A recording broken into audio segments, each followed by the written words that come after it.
Hopefully that is not so loud. Okay.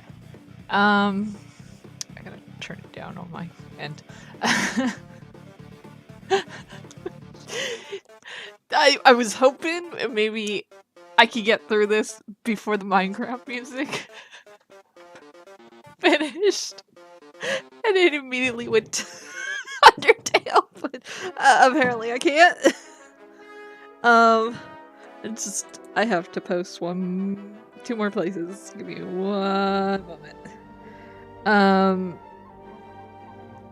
I just put a bunch of game music because that's less likely to be,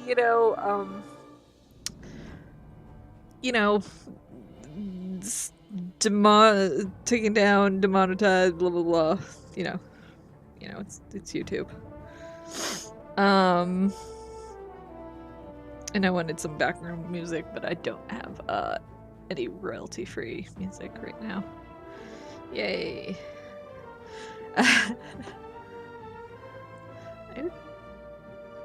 Okay, there we go. I gotta notify a Webtoon and Instagram. Problem with Webtoon is it doesn't like my thumbnails because they're not JPEGs.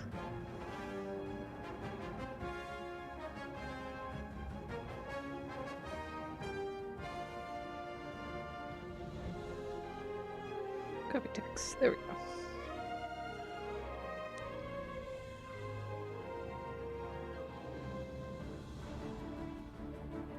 Get rid of this.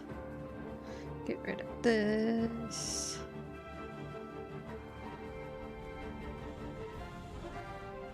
Copy just the link, please. Thank you. Okay. Yeah. Put some Skyrim music. Yeah, I could put some Skyrim music into this. I don't know if Spotify has Skyrim's. Skyrim OST.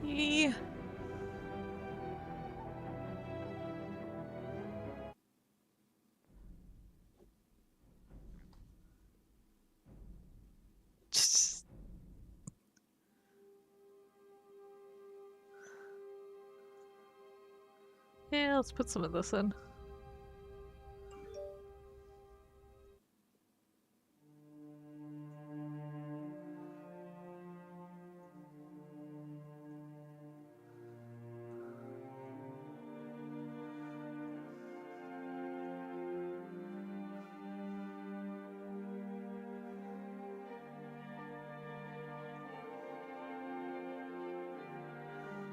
Okay.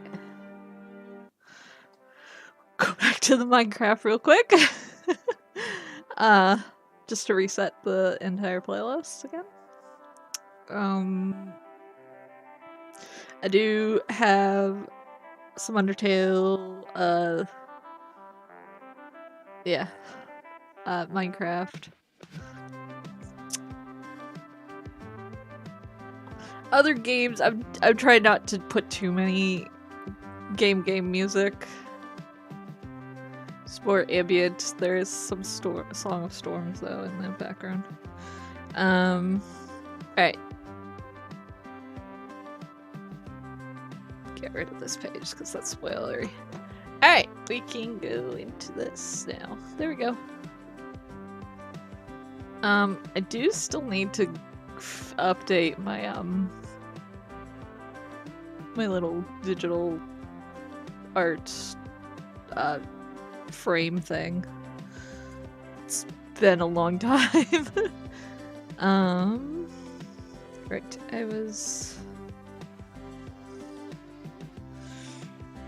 boop link place.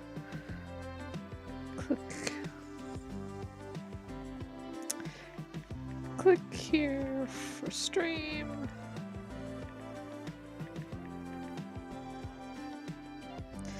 But hi, hello, how are you? Doing okay?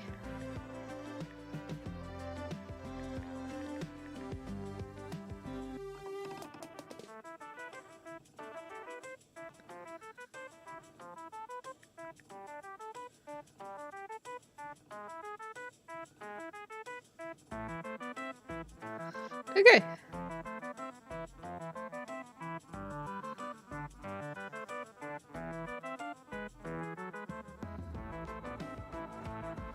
Okay.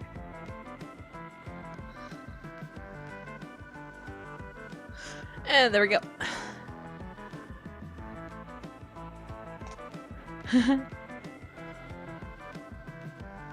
Aw. Alright. We are doing things. I also just made dinner, so give me a moment. I'm always eating in the streams. I'm so sorry.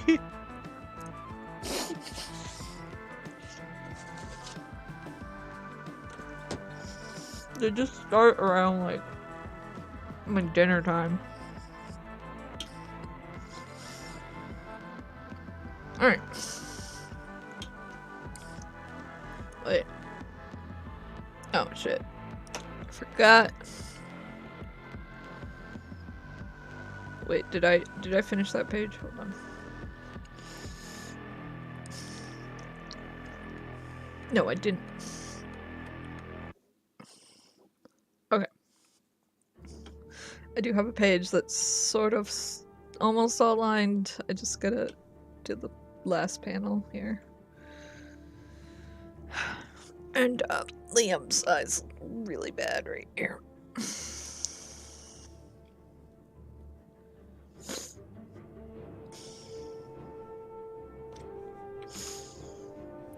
Yeah, let me know if the background music is too loud. It's supposed to just be pretty ambient.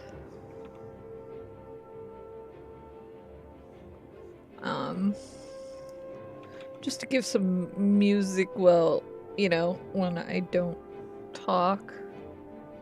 Because I have that issue where I don't talk for a little bit.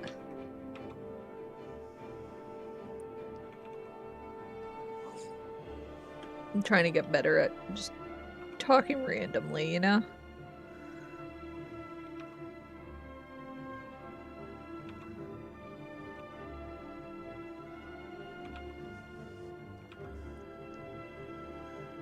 This eye looks weird.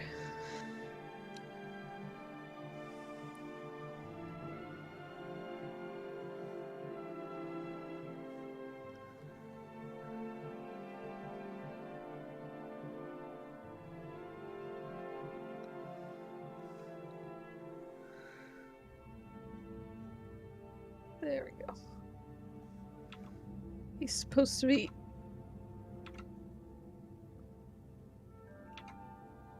looking up at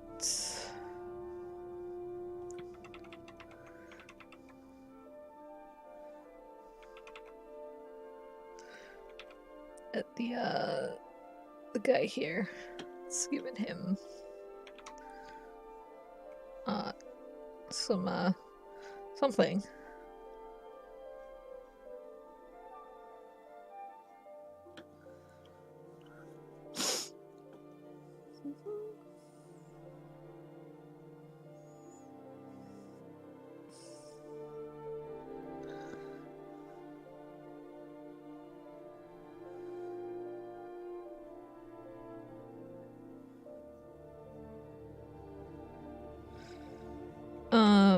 So I was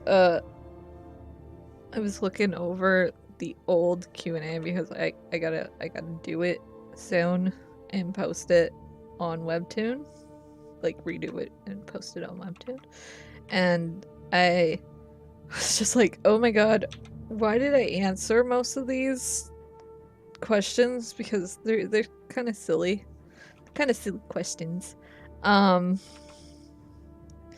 And I made it a rule that I don't answer the whole, what's the character's favorite such and such, because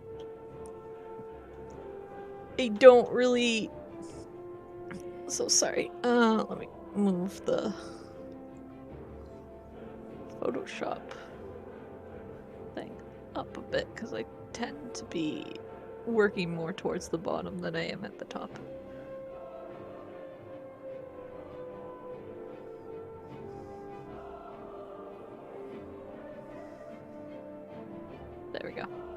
Oh,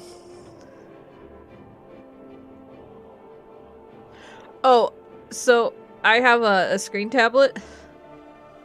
So I have a screen tablet, so I don't I don't have to deal with, like, you know, the whole trying to get lines straight situation that most people have with graphic tablets, or the normal tablet, drawing tablets, because I actually can see where my hand is. I find it a lot more useful to have a screen tablet, and generally I just have a very good control over my lines from, like, years of practice.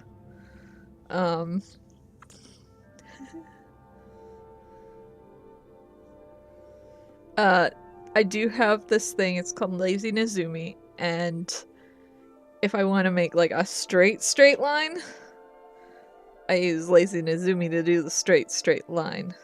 Like that. But in general, my lines are pretty solid because I can see where I'm putting my pen and how I'm brushed doing the stroke.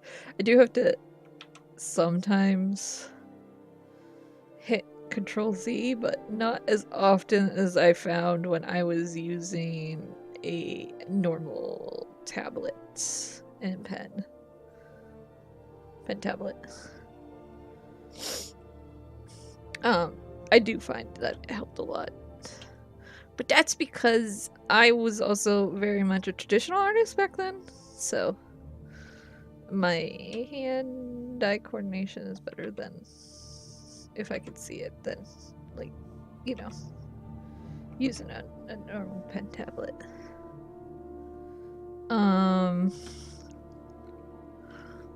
Also, I do short lines pretty much. I do short lines because I can't do that whole big line that people tell you to do. There's no way I can make this an entire one line. Just fake it till you make it. Oh, his mouth is too far down and too to the side. That's why it looks weird. There we go.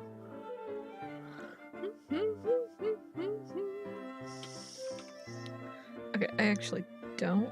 Oh, that's the wrong thing. Don't like the way his mouth looks.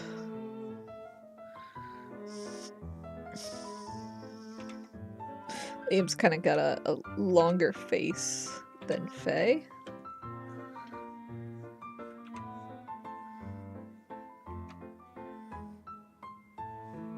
I like to call them identical fraternal twins, is what they are.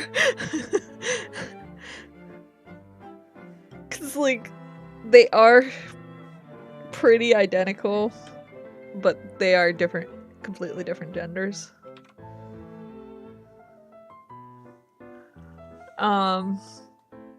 Biologically, they are different sexes.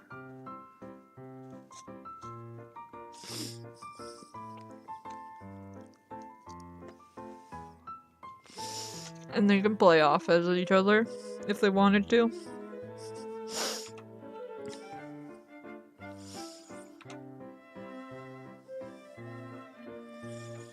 Which a lot of people thought that they were actually identical twins, but no, they're fraternal twins. Now, Gabriel and Lester are identical twins, even though they don't look it as much. But their face shape and structure are identical. It's just that they have different hairstyles. They prefer different hairstyles. They don't want to look like identical twins. Like,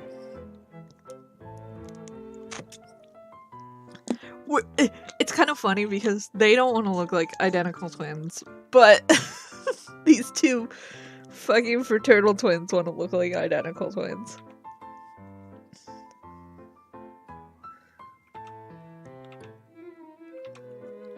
And yes, they do try to look like each other on purpose.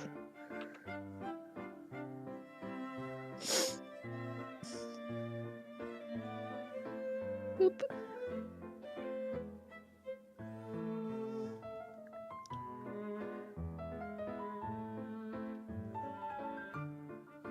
The character on the right looks like a squirrel.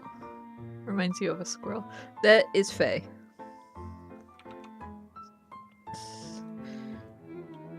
She's sticking out her tongue because she doesn't like the color of what she was given. It's yellow. She prefers reds.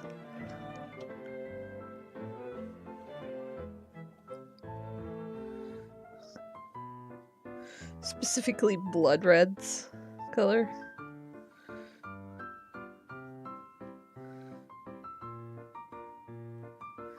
There we go.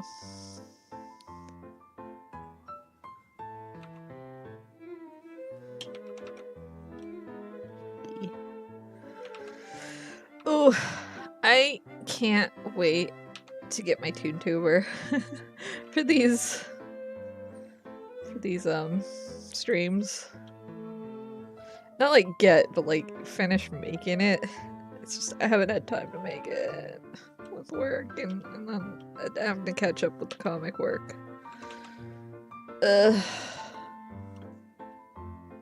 Animating takes a long time.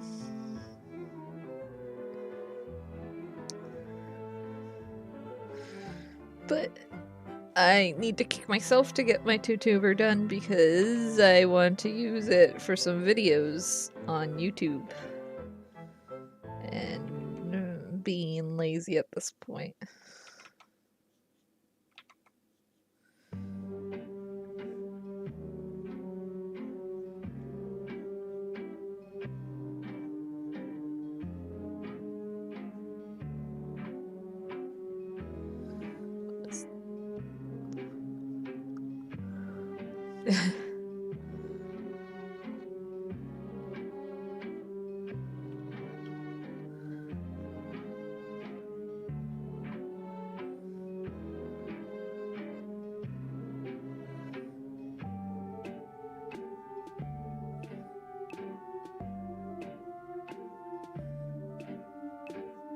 Faye is the type that likes to keep her nails nice and long and claw-like, where Liam will cut his nice and short.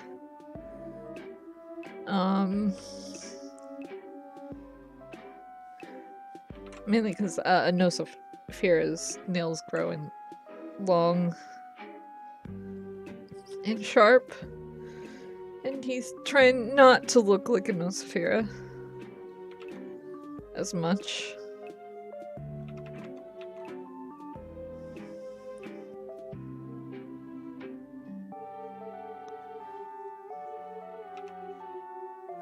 He's also a bit of a dork.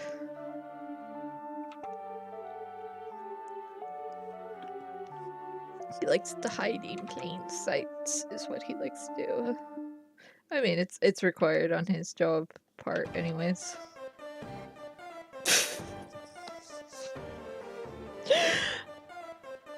Spear of Justice.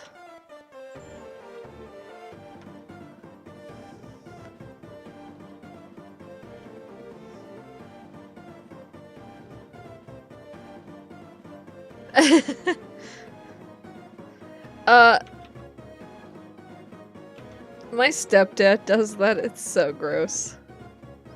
That's actually,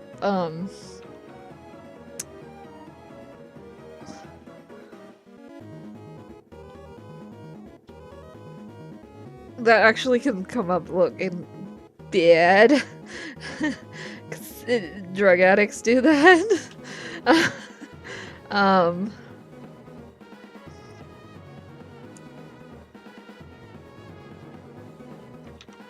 Not saying that your friend is a drug addict or anything. I'm just saying that it's the most common thing that drug addicts do. just leave that their pinky finger long.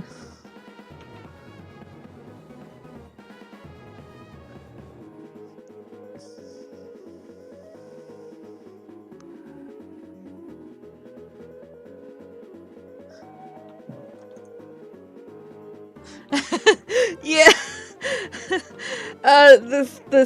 This playlist is a little chaotic. I'm just gonna let you know.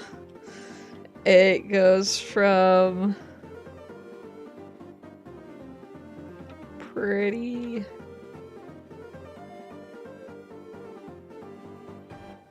which I think I forgot to put on the low latency.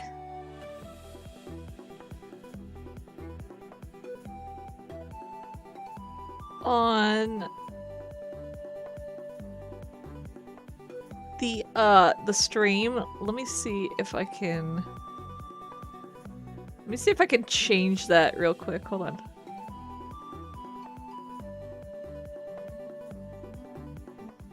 I don't think I can change it without actually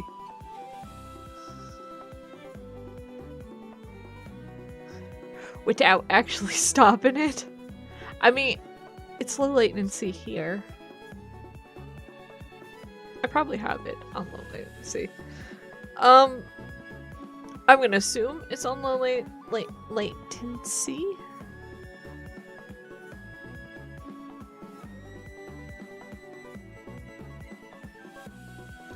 Yeah, I'm gonna assume it is.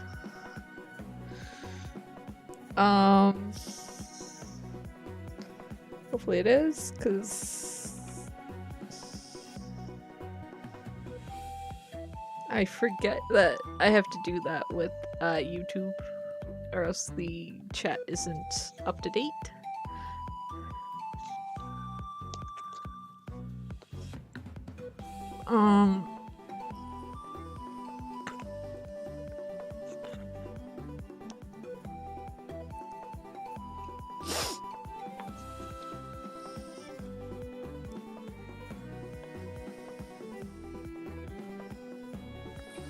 Oh, it's this way.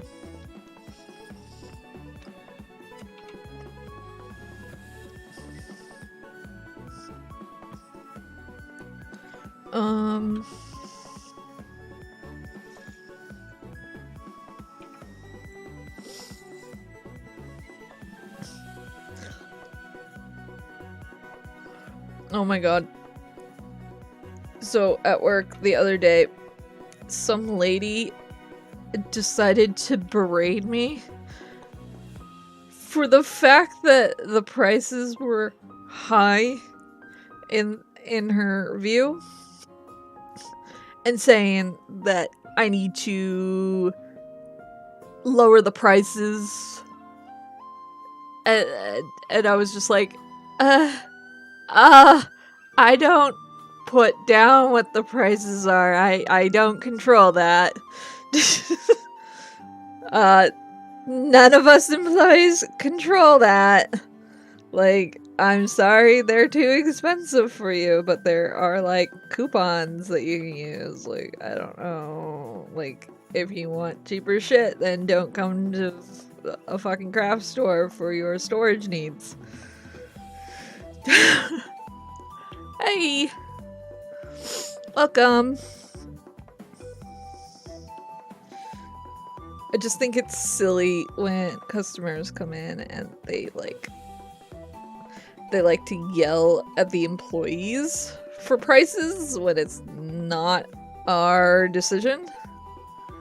Like, sorry, but I don't control that shit. Maybe talk to the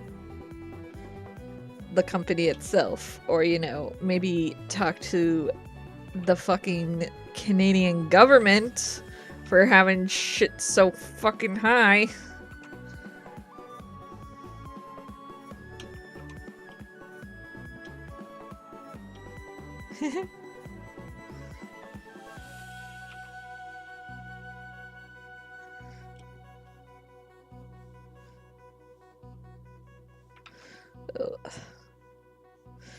It's just, customers are weird.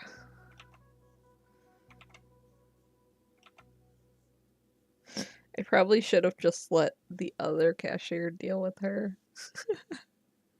I took over because it was their break, so I was like, go. And then I get yelled at, and I'm like, what the fuck? What did I do? I didn't need, I just took over. Like, what's your problem, lady?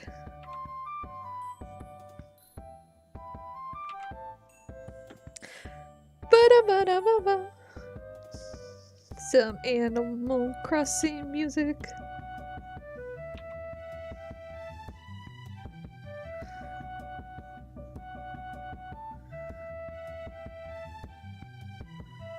Oof. I can't wait to get all of those redo pages done.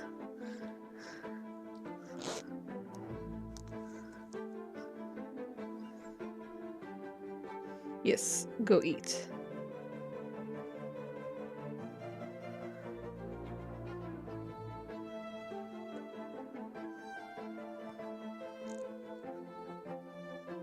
Oh, do you not? Can you guys hear me? Yes, you can't hear me. Okay. You know, I'm gonna put this thing.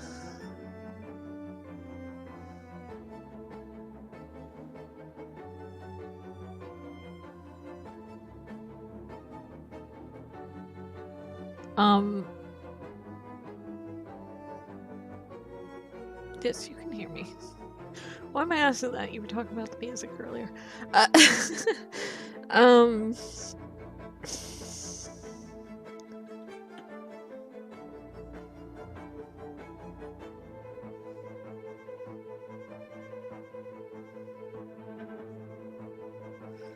Now you're making me paranoid. Okay.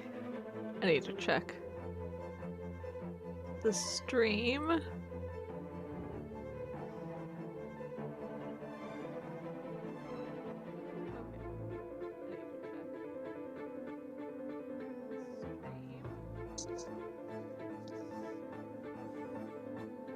Hold on.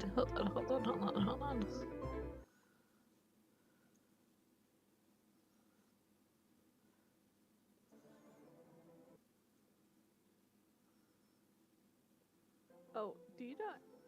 Okay, you can hear me. Okay. Sorry, I needed to check. Oh, hey, Andu. Thank you for the thank you for the happy anniversary. Yes.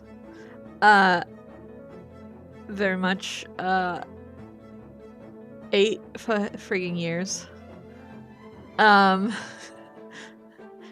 Listen, I get worried every time because I can't hear myself, so I don't know if it's actually going through or not. And how loud it actually is, because I've had problems with it not being too loud on streams. I don't know why it has this weird quietness to the streams. Yes, 8 years. 8 freaking years of this comic. Oh my god. So much time and effort has been put into this.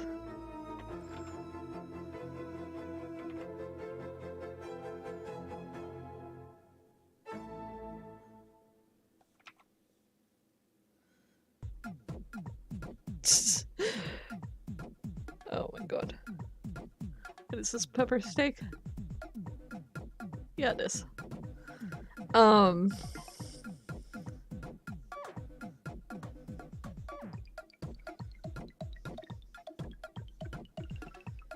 Just so much effort and time. I wish it was a little further. But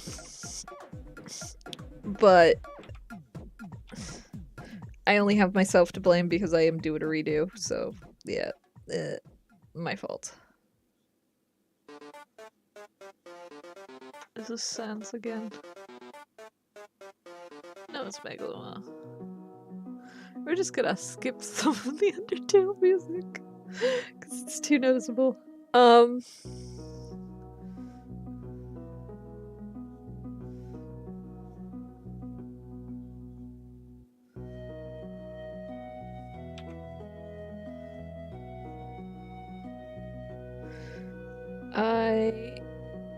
I only have myself to blame pretty much for all these delays, because I keep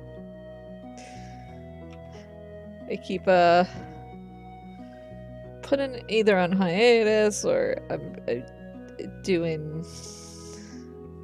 the redo, which doesn't have to happen, but I'm doing it anyways because I just don't feel comfortable with like selling the first volume with the way it is right now.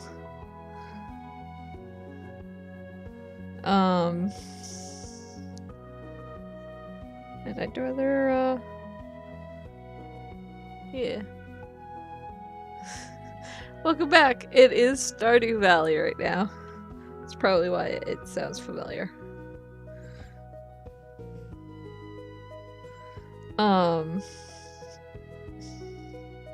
But hopefully by the 10-year mark, I am at least 75% done with the series.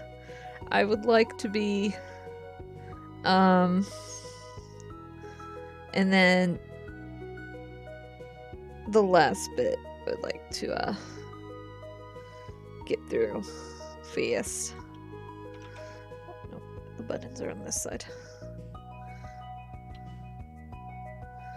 There we go. This page is done. Finally.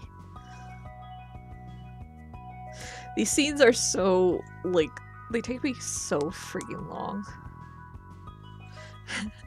You're welcome. These pages take me so long because there's like 5+ characters in each scene, like, in the entirety of it. And I do have to, like, show most of the characters.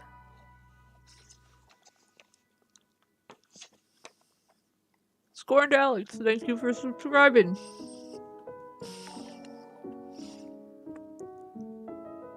Situi, thank you for subscribing. I'm gonna butcher some of your guys' usernames, I'm sorry.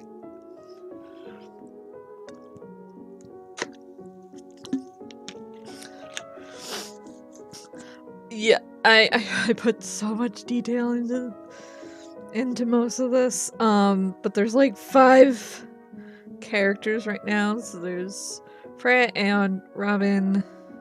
No, there's more than 5. There's 6 right now. Faye, Liam, and then there's Haziel. And from time to time, Basil pops in. I'm mostly keeping her out of the scene because she is hell to draw. I don't know why I put so much detail in her.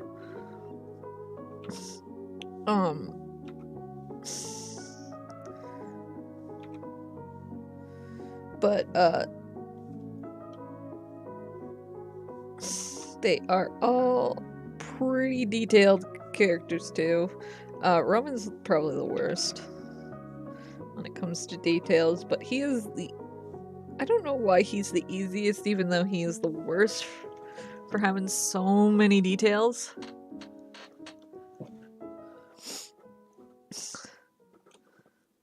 How do I structure my comics?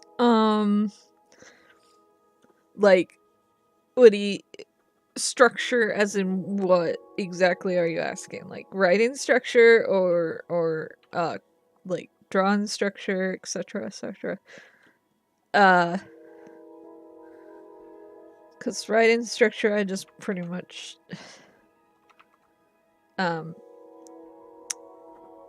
write out a general timeline and then I can just go from there. Just have like all these ideas of scenes that I want them to be in, and then I just go from there and try to make the story from that.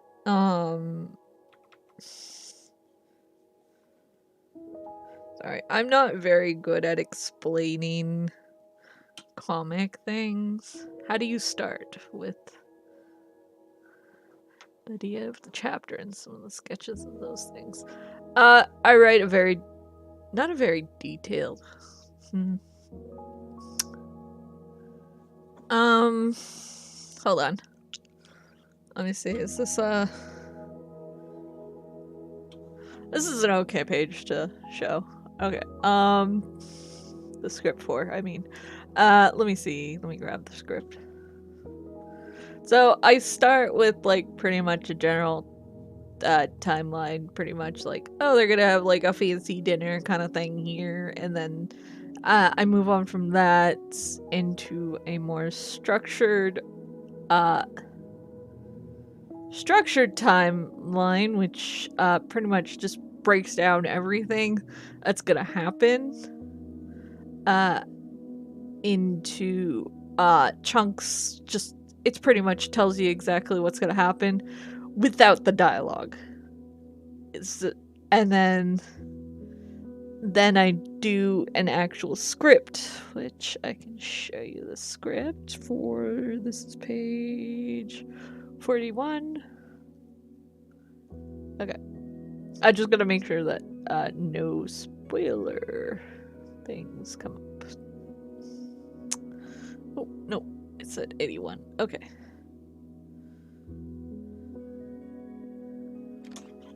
So I then go to a script, which will look like, oh, I gotta put it above here, which will look like this. So the script's pretty basic. I do some actions, but when it's like a talking thing, I don't write anything. I just let the scene kind of play out as it does, and like, because you can't really, I don't know, with like dialogue, it's hard to, unless they're doing a very specific mood kind of thing, like it's really hard to write what they're gonna do. Some people are very detailed, some people are not. I don't like to be too detailed on my action and like how the characters move and stuff in the page, other than like they go from the right side of the room to the left side of the room kind of thing. Like I don't really write much of the action, just like, oh, Robin nods and looks at Aeon, so he nods, and then he looks over to Aeon, and then he's like, agreed, that brings me to a different matter altogether. Aeon, I'm sure you've noticed that you've been a target recently, haunted both by guards and demons alike. You need to learn how to fight. By the way, context for this scene is pretty much they're just talking about future plans of what they need to do. We are having a fighting montage. Yay. And then Aeon's like, I already know how to fight, so that's him saying that there. And then Faye's like, yeah, poorly. And then these two get into an argument again, as usual.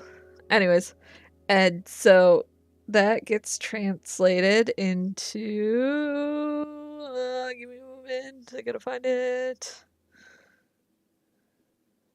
481, 481, 481. Here we go. We were just on this one. Anyways, it gets translated to this kind of thumbnail. It's quick. It's the storyboard, thumbnail, storyboard, whatever we want to call it. It's quick. It doesn't have to be too detailed. Sometimes I go a little overboard with detail, but it doesn't have to. You literally can just have stick figures with just like little face expressions and like a giant letter to determine who it is. Like, I do some details to determine who is who and in background and stuff, so that I know what's going on in the background. And then from there, I get the 3D models for the backgrounds. I place them and then I sketch them out. Let me make this a little bigger. Or not bigger, a little, you know, more visible. I do the I do the backgrounds, I sketch out the backgrounds, and then I sketch the characters on the backgrounds. I did the backgrounds first before I do the characters because it's easier to place the characters in the background than it is to place the background with the characters, you know? So some people do it differently. I have to do it the other way because I find that there's sizing issues if I don't do the background first before I do the characters. I still have sizing issues, but like, it's difficult to figure out 3D space sometimes, especially when you're just so closed in a frame. Paneling, designing paneling is mostly just based off of what they're saying and stuff. Like, it's just like normal talk. I do kind of boring paneling. Like, there's not really much to do here. It's all boring. Yeah, Faye not happy with the whole "you're gonna be teaching him how to fight" thing. Liam being a dork here. Sorry, I'm just kind of boop. Yeah, so, and then from there I do all the coloring, you know, the final stuff that you do. But I guess that's how I structure my pages and stuff. It's pretty straightforward, step by step, straightforward. I have to do a script first. Some people don't. Again, it's whatever people are comfortable with when they're doing comics. So don't take what one person says as like gospel when making comics, because everyone does it differently, and whatever comfortability you have is what you should follow. Personally, I like a very structured, very solid kind of way of doing my comic, where I have everything planned out before I even get to it. Also, I don't start the chapter until the entire chapter is storyboarded. I refuse to do the storyboard because the storyboards are the hardest part for me. They take the most time, and so it's better if I do the storyboards. Storyboard the entirety of the chapter before I actually get into the chapter. I have thought about just doing like storyboards for like half of the chapter and then starting, but like, to be honest, I will probably never go back to the storyboards if I do it that way, so it's better if I just do it per chapter, and then after a chapter is done, I take like a little break to mentally kind of meh. Yeah.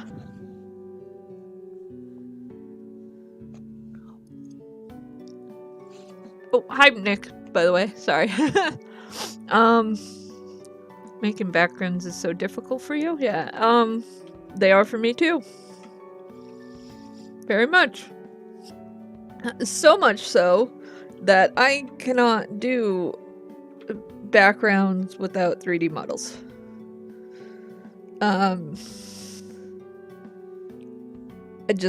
I can't draw backgrounds very well without 3D models to help have a guideline of what I gotta do. Not all my 3D models are modeled by me, though, just noting that.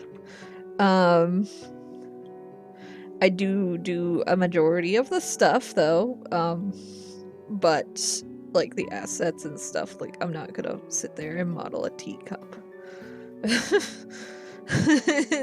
and stuff like that. One day I would like to make all my own assets, but I don't have the time to just sit there and do that. But I did model my own sword for Robin so that I have a reference of Robin's sword. I did model his entire ship alone. There's been a lot of stuff that I've done by myself, like I didn't get any assets for.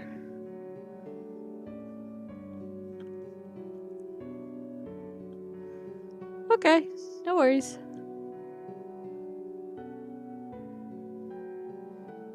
Welcome back.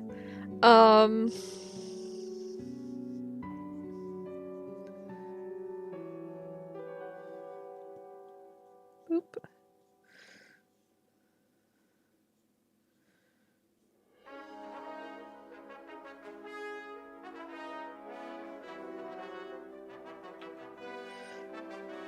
Oh, I was watching someone else's stream the other day, and I saw that they made their character like they have membership things on their YouTube channel thing. So, but their character like speaks when people give like super chats.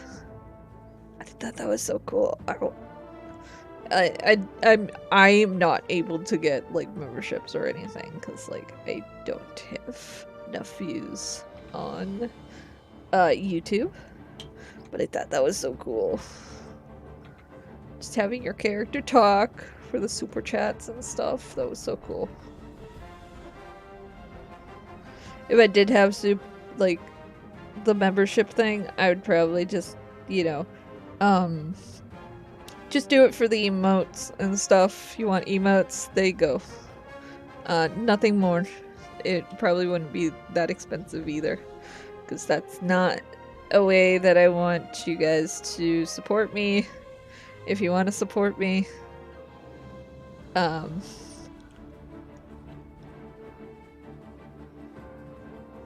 if you want to support me, there's Patreon or Coffee, because I have set up Coffee to be kind of like Patreon.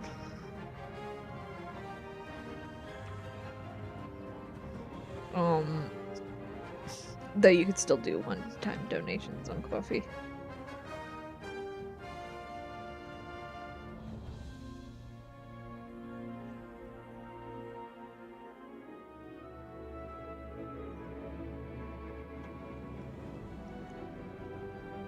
Ooh. I just... Robin's such a little shit here.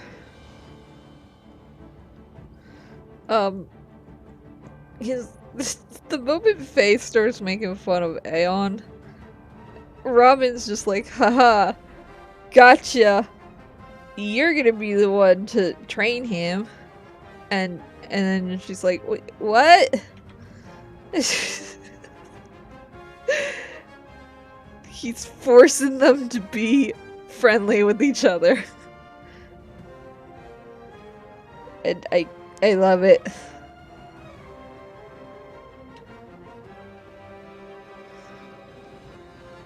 This is equivalent to discreet advertising.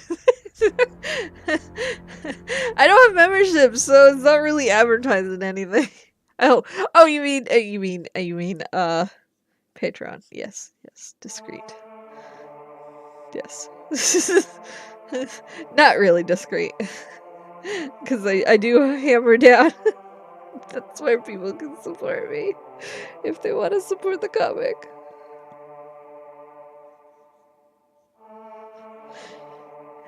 Which I'm thinking soon.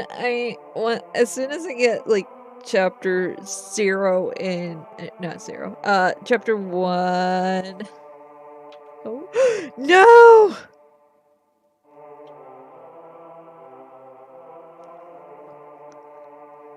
How did I get on there? Okay.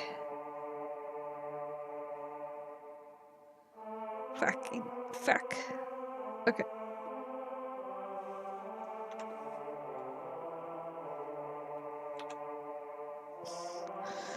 No,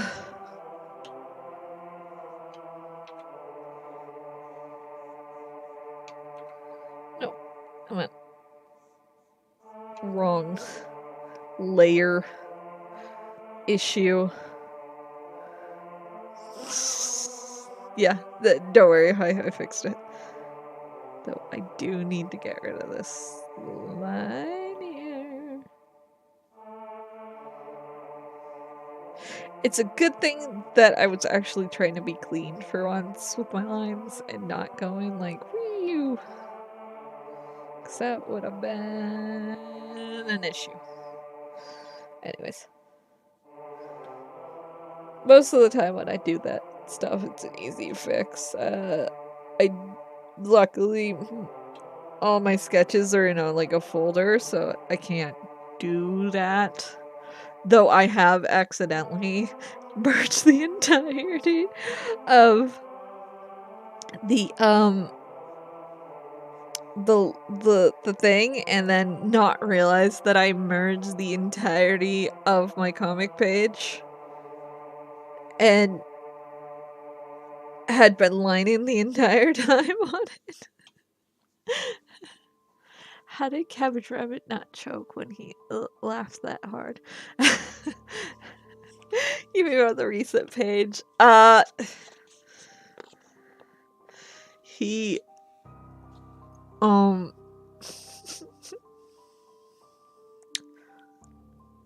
he would probably have died of hysteria,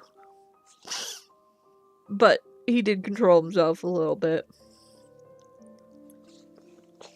But damn, Aeon asking him that question was hilarious to him.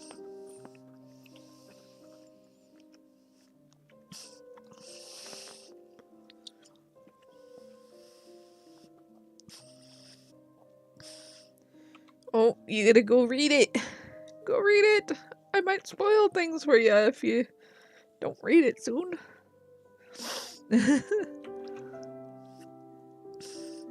But yeah, that was just a really hilarious question to Robin.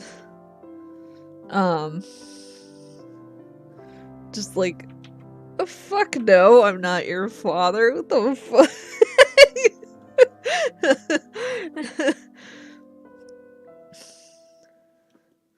And then I did have to put that disclaimer at in the author comments because I know someone's gonna take offense that I was making fun of them or something for a theory that they might have had, and it's like, no. To Robin, that is absolutely hilarious.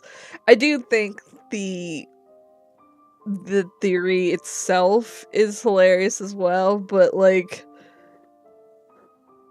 I'm not making fun of you for if you did think it, because he does kind of come off a bit fatherly sometimes, but like, the biggest thing is, if Robin was actually Aeon's father, why would he keep that from Aeon like the entire time? Like, that is a big plot hole there, if you think about it.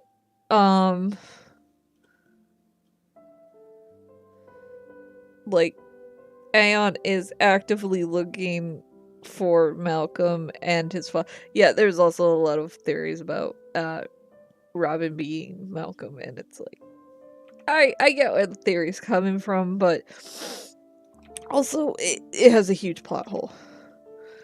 It's a great idea. Would have been a great idea. But I didn't think of that, and that is a huge plot hole at this point. Because why wouldn't Robin say anything? If he was Malcolm or his dad. Like, he would have said something by now.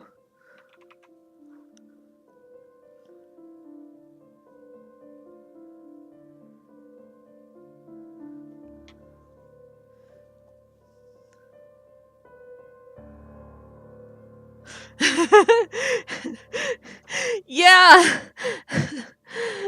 But also, when he said that, I gave you a huge clue when he said that by the eyes that were in the background. As in, Aeon has seen those eyes before. He knows who Robin is. He's definitely seen Robin before. It's just we as the readers haven't seen. Well, we probably have seen. What am I saying? We. I'm the author. You guys as the readers.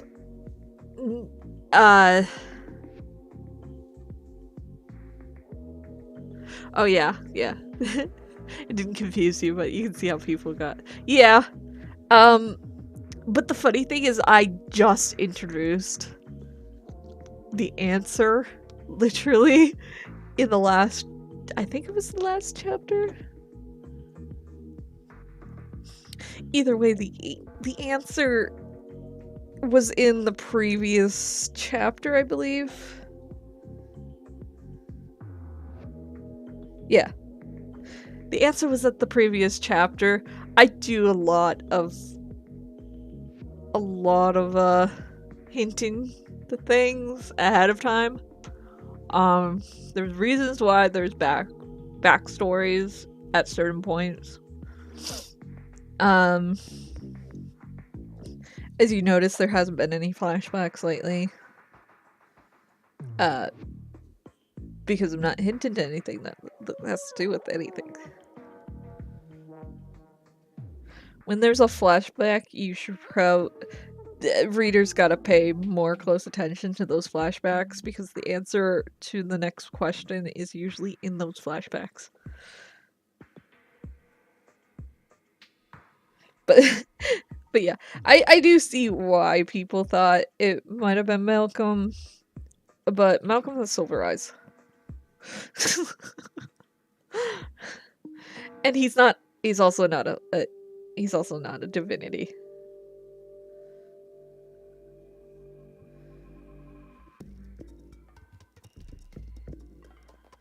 I do think I need to do another recap soon because a lot of people are forgetting things. A lot of important things.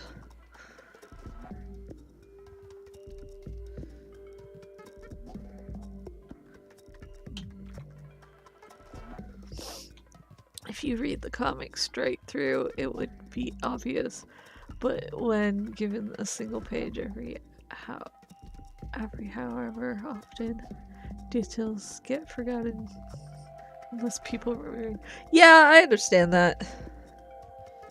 I always urge you guys to just go back every once in a while.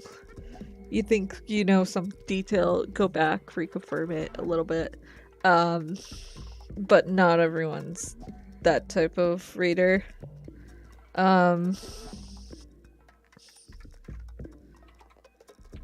I do try when things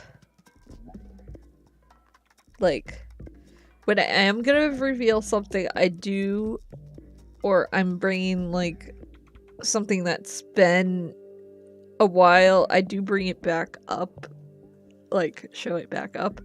When I do those kind of things, like when Robin was asking about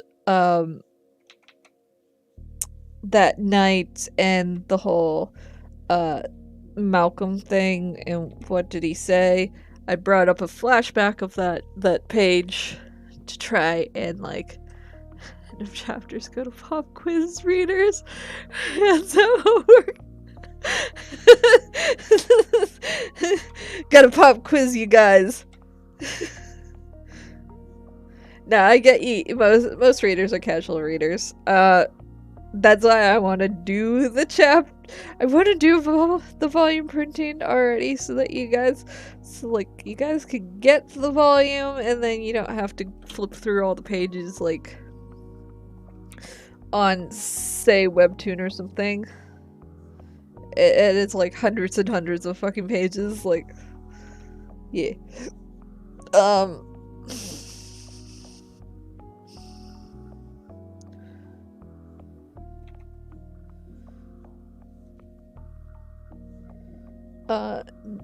If you have like the physical book, it's so much easier to like flip through things and see what was last kind of said and stuff like that.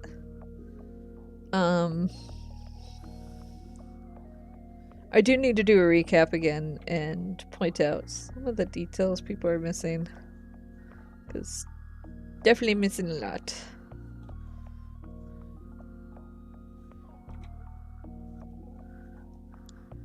I find I'm the type of reader, though, that goes back on a comic a couple, like, if I'm not understanding what's going on and they're like, oh, well, it was mentioned before.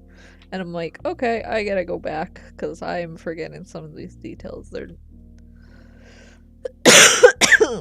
oh, excuse me. They are,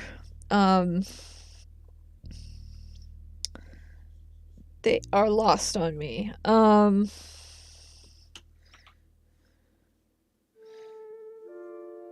And those are for comics that I've been following to a T, that I do that. If I haven't read that comic in so long, I probably would just end up just rereading it at that point, because just, I'm bad. I am bad at remembering things. That was like a year ago. It was last updated.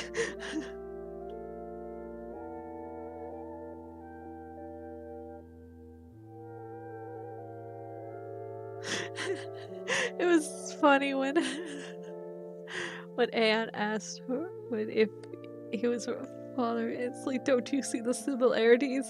His souls almost came out.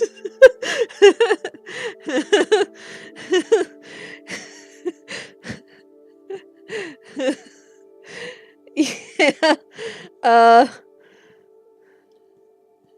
Yeah, look at this boy. He looks exactly like Aeon.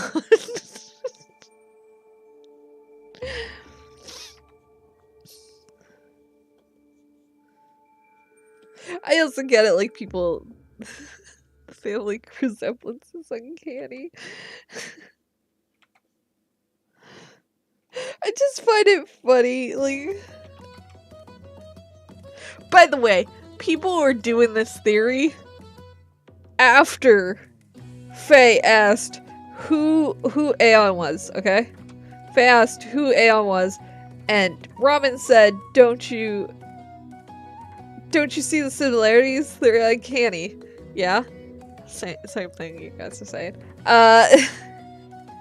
And it showed, his parents, okay? And people were still coming and saying the prophet was his dad. And I was like, no! Oh, you silly gooses, no! He's not his dad. He's blind. There's literally a picture of his father behind him.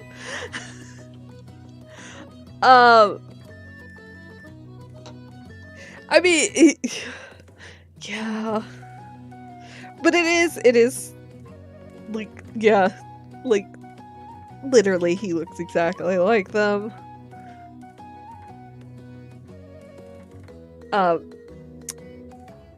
The other picture that's behind him is his grandfather, which is right here.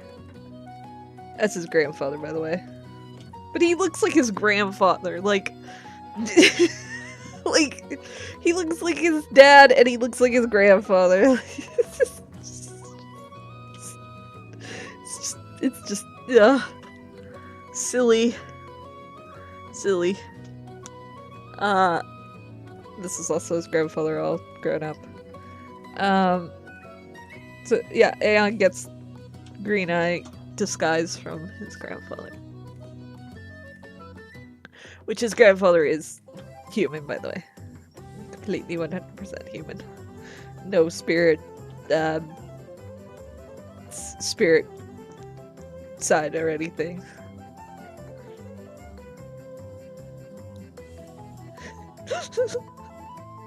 Red hair and a hand-me-down scarf, and you must be camera trimmings.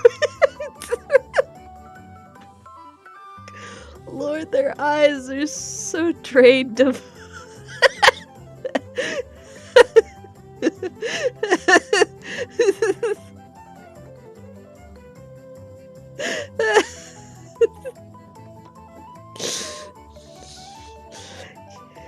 Yeah.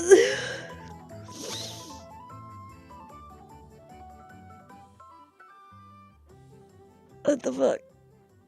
I'm gonna have to read that later. The Webtoon just posted something weird.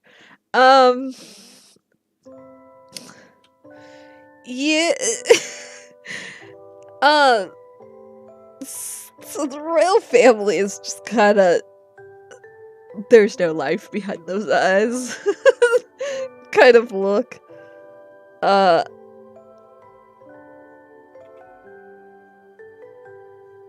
Is what I went for with most of their fucking pictures. Like, even Ursa's like, ugh. It's uncanny how much she looks like the Demon Queen, though, isn't it? I can guarantee you they are two different people, but it's just they look very similar.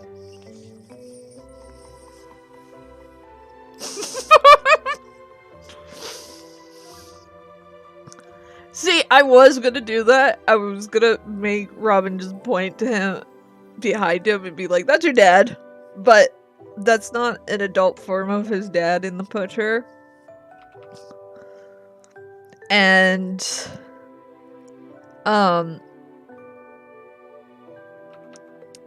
I wanted to do a different scene because there's something that Robin's gonna tell him in the next scene.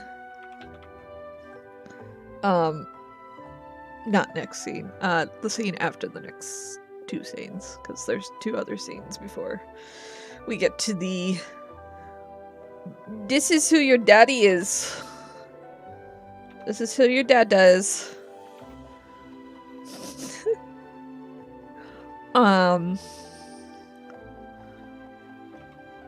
By the way, they're two very short scenes before that. "Robin, you're a thief. You look like money and you see your father every day."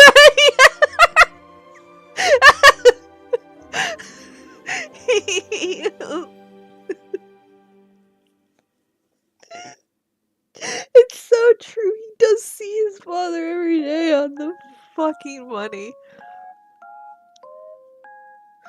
Oh my god. And how could you not tell who your father was? The fact that you see him every fucking day of your life.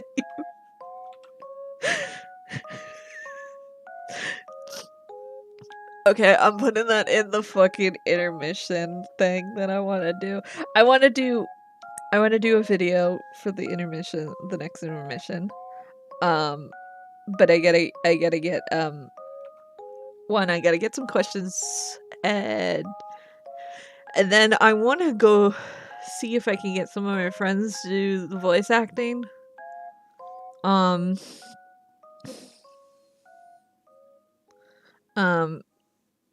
I just don't know who would be good to voice some of the characters.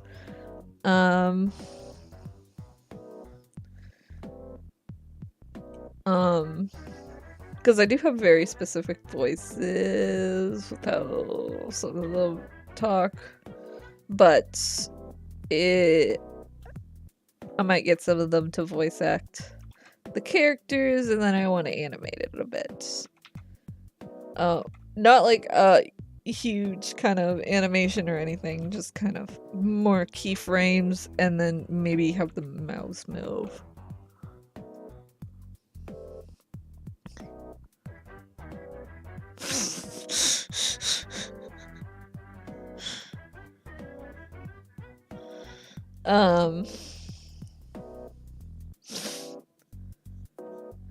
No, Anne's just stupid.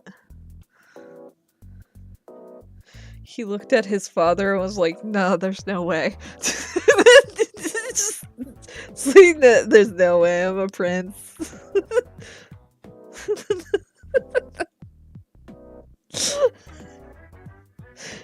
Which, by the way, big secret. Yeah, he's a prince, but that was kind of at the beginning of the story. It's pretty much been obvious. You know what you're handed here. Literally the title. This hasn't been the big secret. Like, this is not the big secret at all. Like, I've been very clear that this is not the big secret. This is just... It takes a little bit to get to that answer. But I've been hinting to it since, like, the very beginning of the series. It's just, if this was a normal series, this would have been, like, answered in, like, volume 3. He's royally screwed, yeah.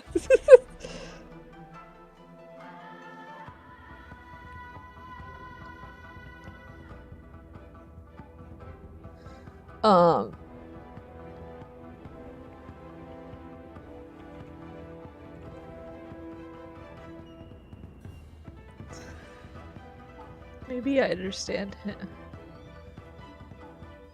I wouldn't think that your father disappeared as an old king, right? Yeah.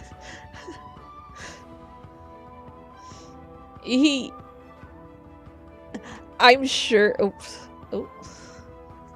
For some reason, I'm zoomed instead of. Okay.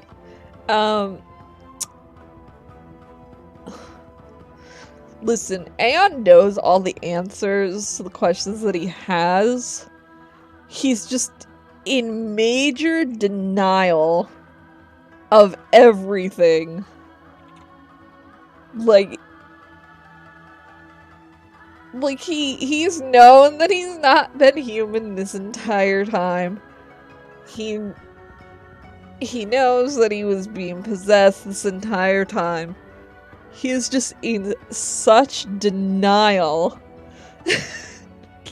He is drowning.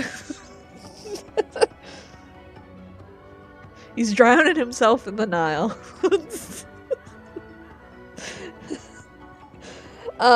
He knows all the answers to the questions that he has. It's just getting over the initial shock of everything. Like he said, he's not that stupid. He understands things. It's just... He's pretty fucking... He refuses to believe things.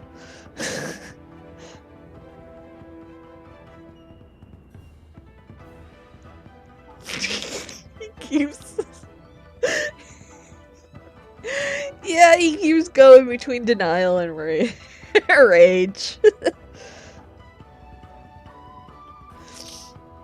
He only deals with two stages of grief and refuses to do the others. Oh, I forgot his little feathers.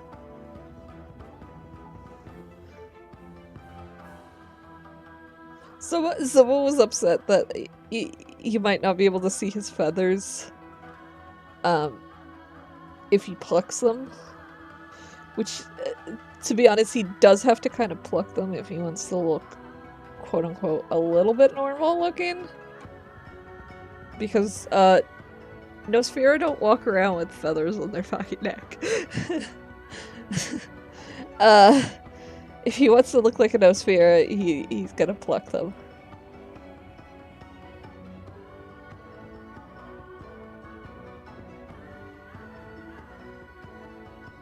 Which, someone was upset that he might have to pluck his little feathers. But don't worry, they'll grow back. He can't keep them gone forever. Because it's like plucking hairs. They just keep growing back. And they're gonna keep growing back stronger.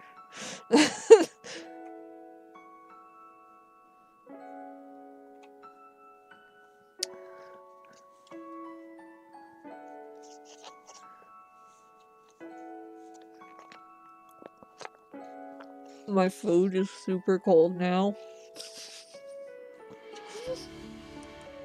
I should just leave it until the stream is done and then go heat it back up.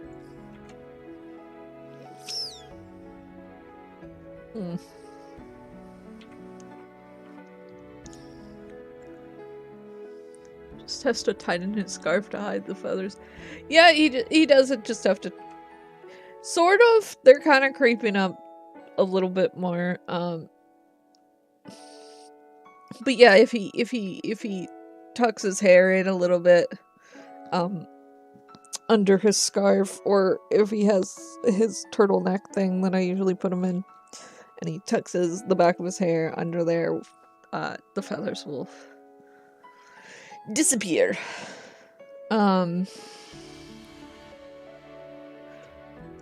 But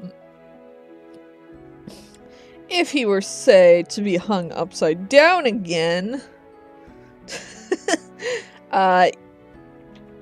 everyone will see the little feathers on his back if he doesn't get rid of them.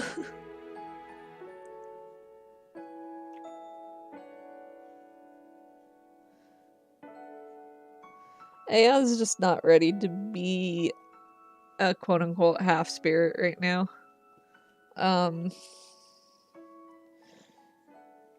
He grew up thinking he was human, so he'd rather still look human. It's a lot of dysphoria for what he looks like right now. He's not what he wants to be. And it's just growing acceptance is what he needs.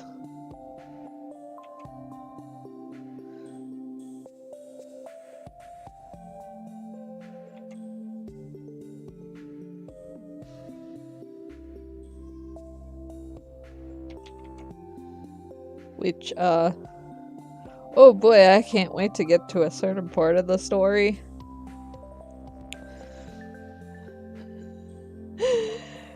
Which I feel like people are gonna love or they're gonna fucking hate. But I can't wait to get to it, cause boy, it's my cup of tea.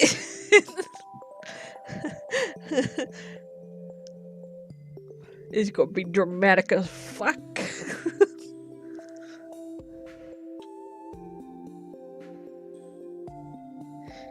It's gonna really ruffle his feathers when he finds out.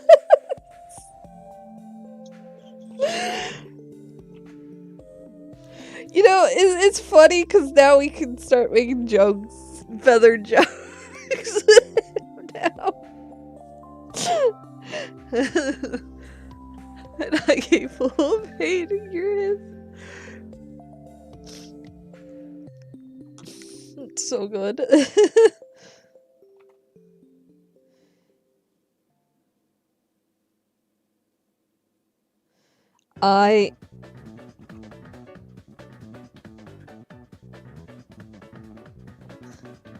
If you like stories like,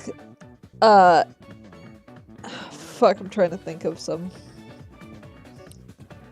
that do the thing, like, I guess Jujutsu Kaisen sort of does it, Naruto definitely fucking does it. Whatever fucking anime does this shit. Does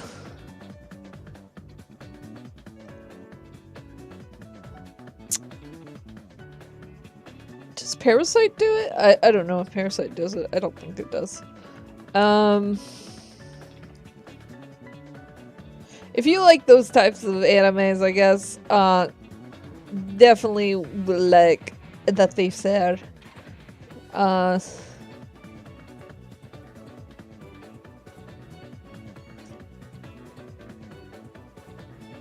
Though I think most people here do like these there, because, you know. You hear.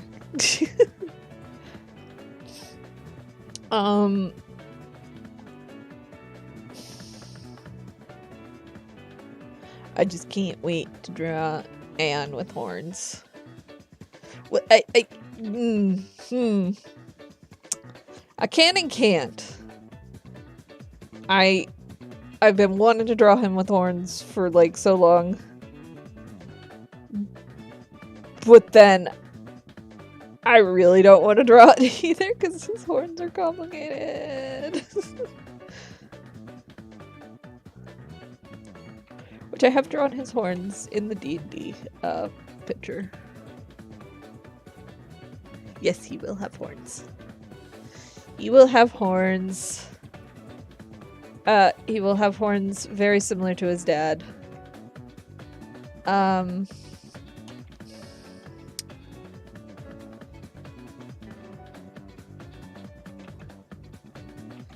have drawn concept art of it that I shared a bit once it was revealed what he is with Discord peoples. So it's not really spoilers or anything.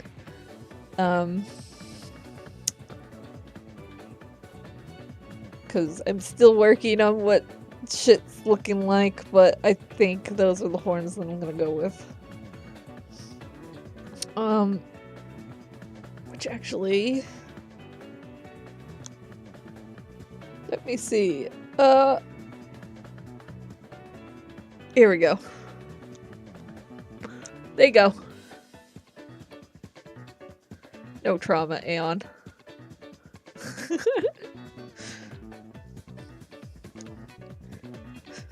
I was doing a little picture of like trauma versus no trauma, Aeon, and yeah. If he had no trauma and he lived with his parents, and yeah, he would have had those horns. Pretty much. Look how cute he is. By the way, that the spirits can elongate their ears. You've seen Malcolm do it.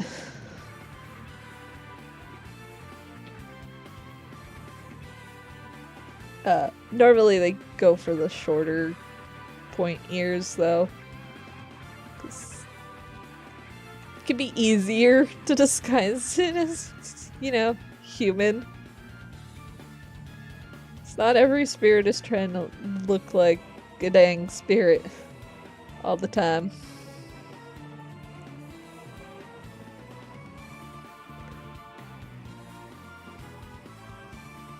Yes, got him a sword ring. You gotta look fancy as the prince.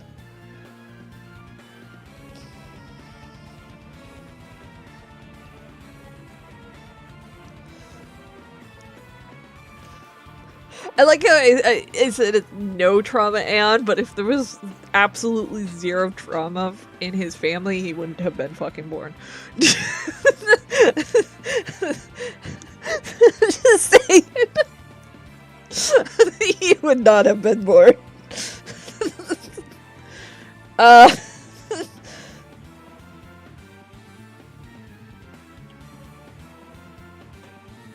It is no trauma for Aeon. Not to say that his parents would still go through fucking trauma, though.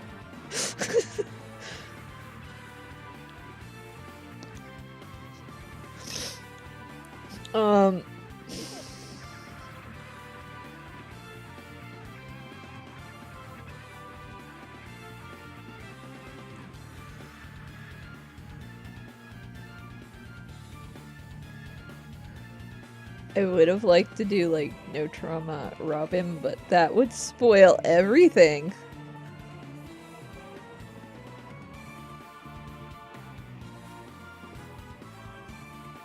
Because Robin's whole backstory is pretty spoilery.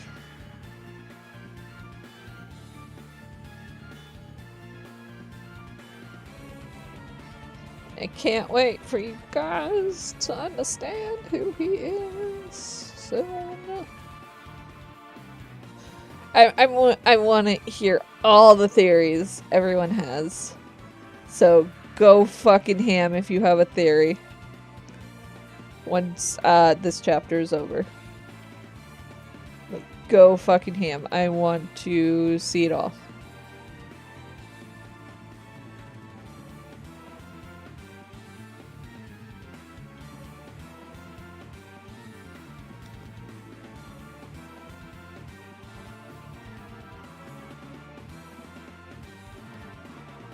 Feathers, horns, claws, freaky eyes. Next, he'll have wings.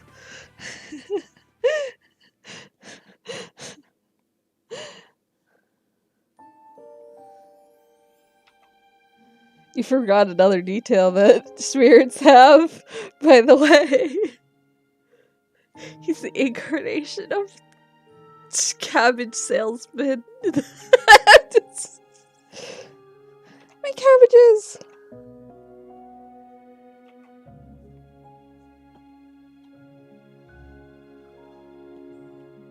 Yes, that's actually Robin's true identity.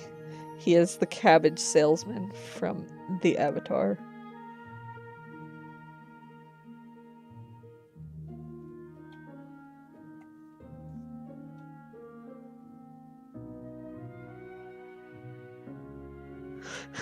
My theory is that Freya is his mom.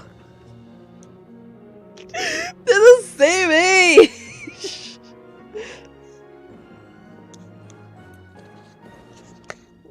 She would have had to have him at like fucking 6 months old.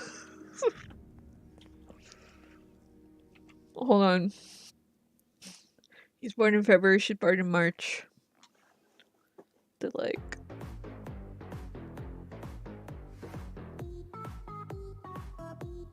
And she's a year older. Sort of.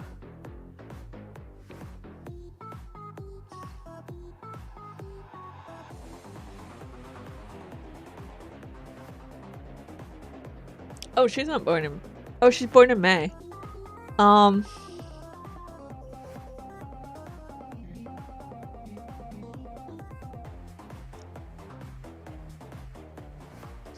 Few previous scenes kind of awkward. Yes, yes, 100 times yes. Makes it so awkward. Freya's not. No. Freya's not his mom.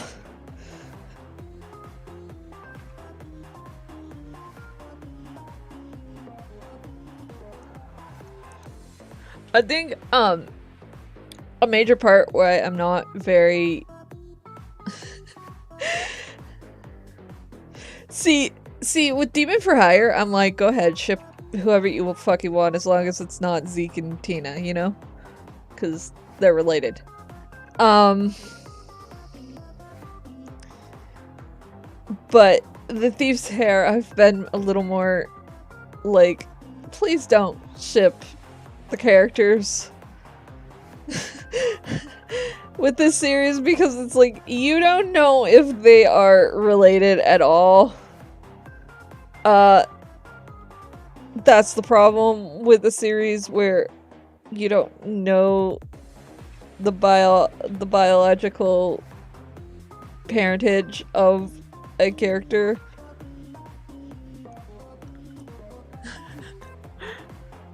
But ship Aeon and Freya all you want. They're not related at all. They are the end goal shipping thing there for them. Robin, don't ship him with anyone. At least not this body. Please don't ship this body. Please do not ship this with people. I know he's an adult, but like, he looks like a child. And not to say adults that look like children can't have... It's just... You know, Whew. Okay. Not that short adults can't have relationships. It's just... Robin is very child-coded in the way I draw him. And he is Ace. So let's not ship him with people. Ship him with a carrot. Jesus Christ. I'm just not comfortable with people drawing Robin in compromising stuff, you know. He may be an adult, but he does not look like an adult.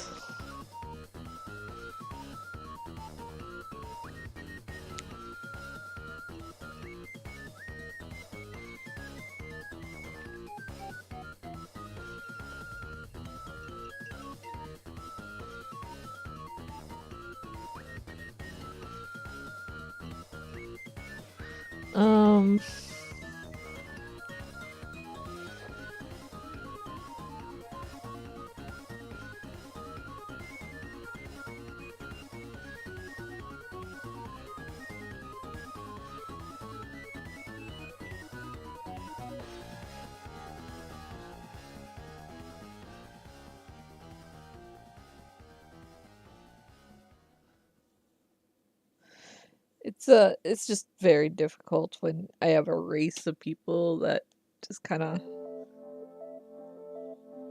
stay Lolita, Shotas, stuff like that.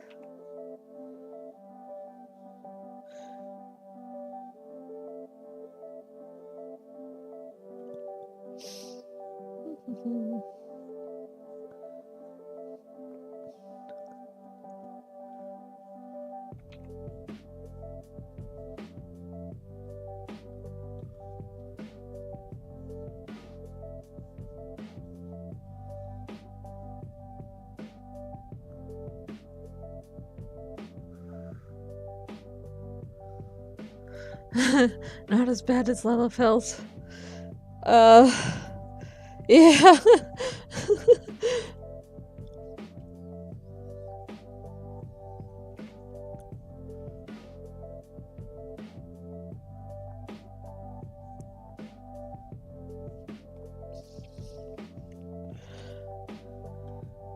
By the way, before anyone says anything about Raidel's relationship with Robin, it completely platonic. Ray is the ace one.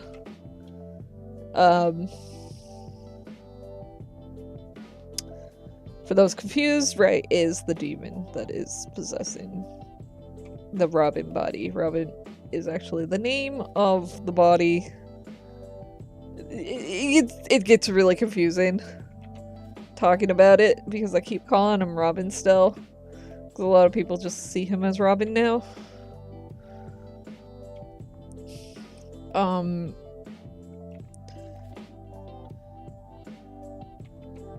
And he goes by Robin while he's in this body because that's the name that the body was, and his name isn't has the greatest reputation to it, so it's easier just to go with someone else's name instead of his own.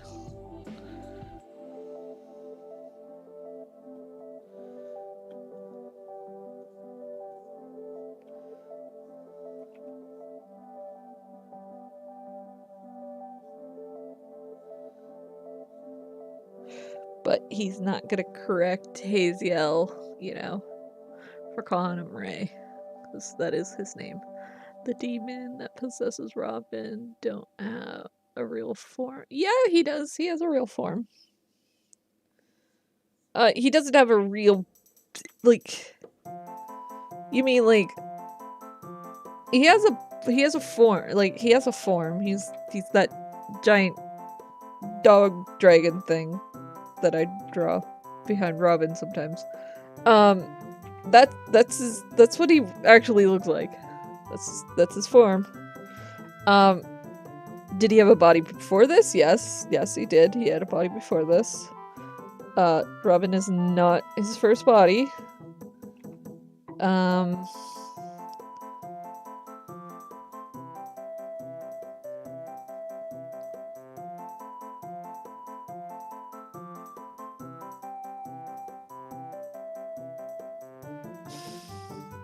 There was a form that appeared towards the beginning of the comic.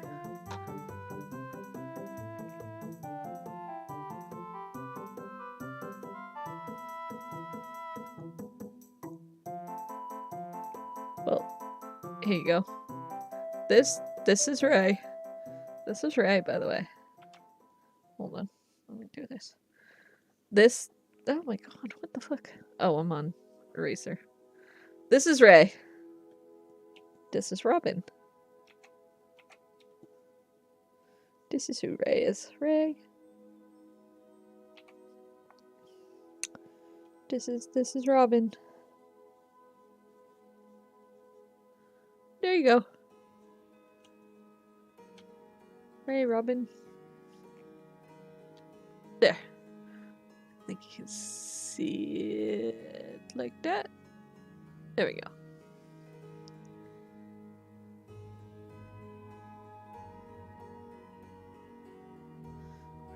I mean, the real body don't. That dog mystic.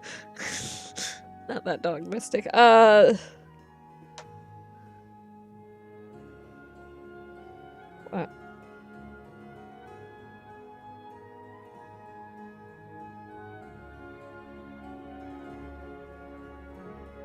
Do you know modern talking songs are copyrighted? Wait, what?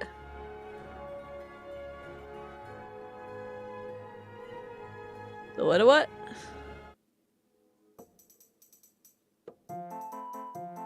The Legend of Zelda stuff?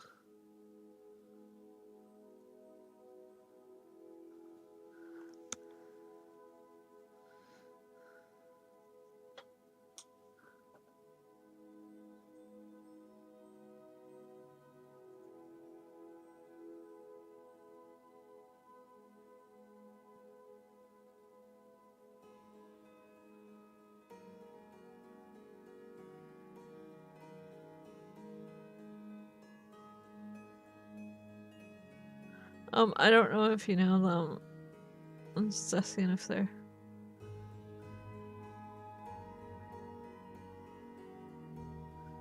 I don't...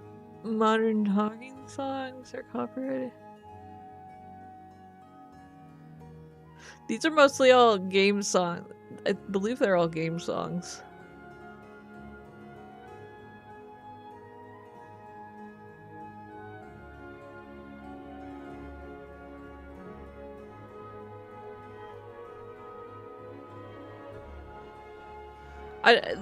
They're all copyright, but like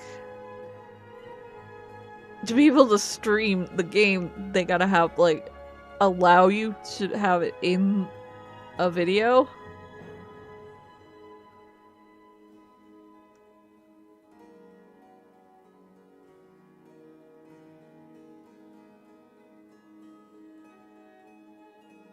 Are you requesting a song or something?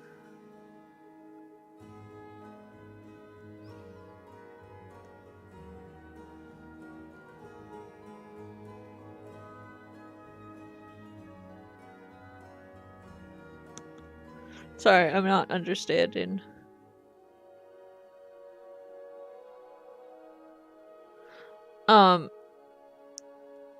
Okay. Oh,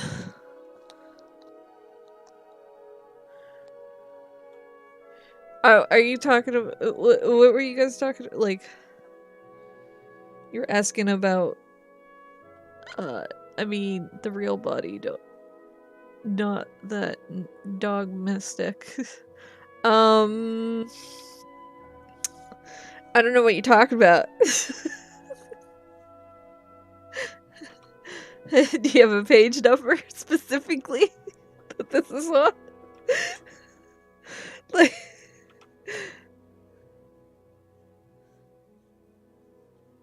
I cannot identify anything that is Robin related, by the way.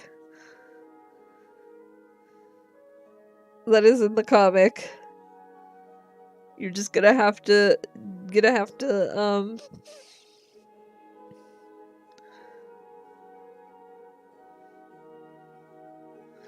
just gonna have to guess.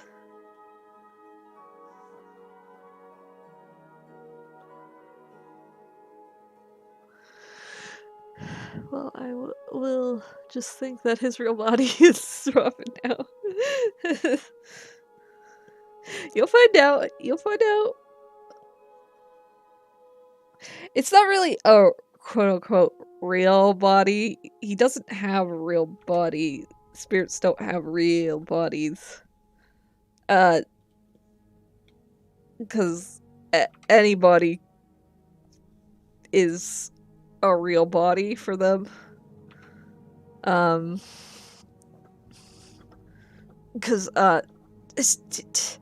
some bodies don't last as long for them as others.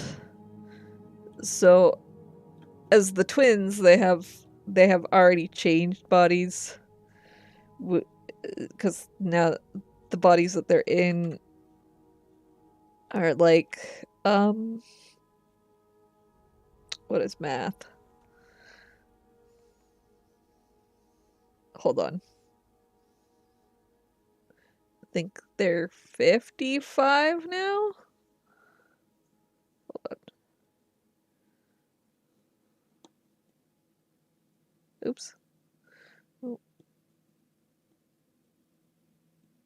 Yeah, they're 55 now.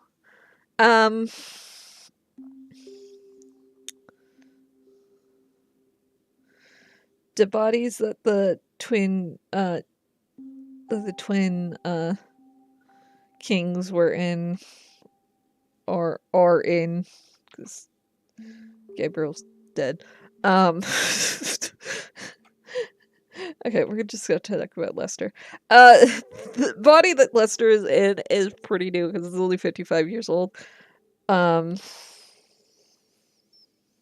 So it's not as old as the previous one that he had before this.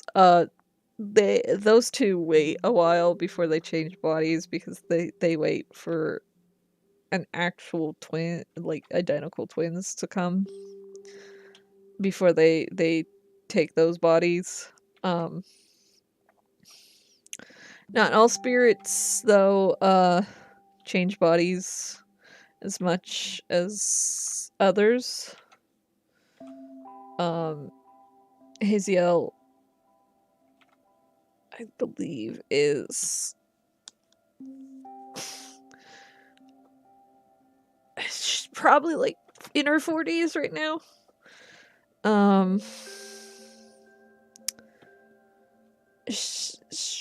No, actually she's probably in her 50s right now as well. Again, don't look at their physical age for their actual age because some of them slow down their aging once they hit like a certain age.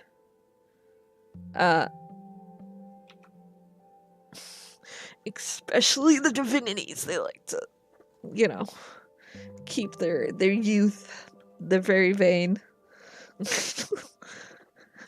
They're very, very vain.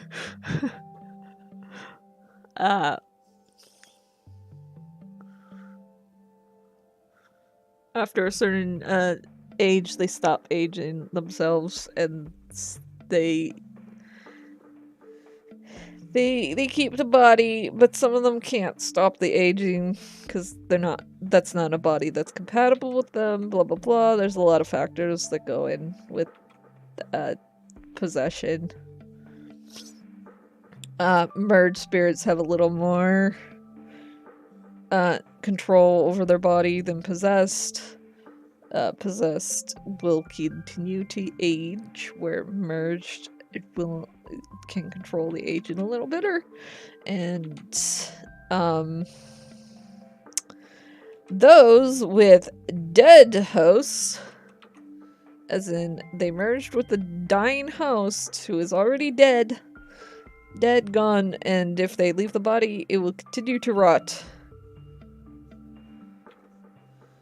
Unless they have a very special sigil on it.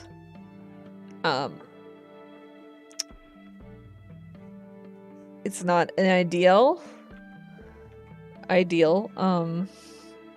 way of merging. The best a way to merge is when they're a child, because then you also don't get confused with all the memories that aren't yours, etc., etc.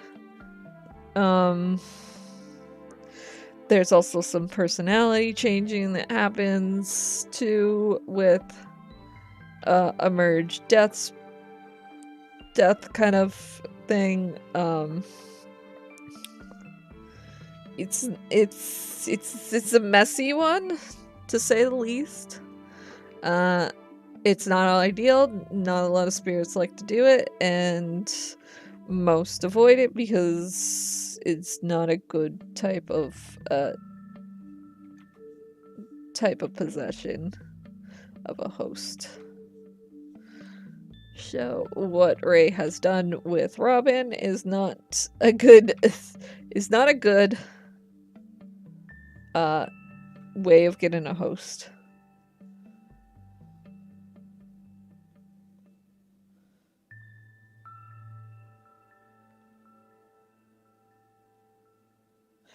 But there's some factors of why Ray did it, though. And you will find out those factors very soon. Actually, in this chapter that I am lining right now. Again, all the secrets of Ray / Robin are gonna happen very soon. You're gonna get a lot of backstory from him. No worries, bye.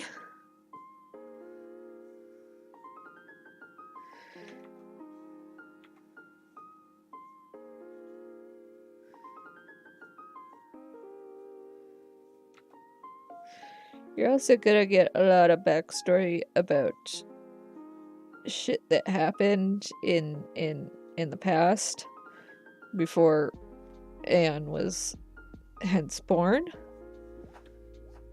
To have all of this happen, you will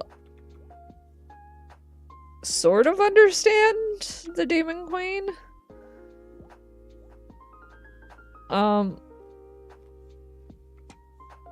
But don't worry, she's not a fucking sympathetic villain. I did not want her to be a sympathetic villain. I feel like Disney plays too much on that.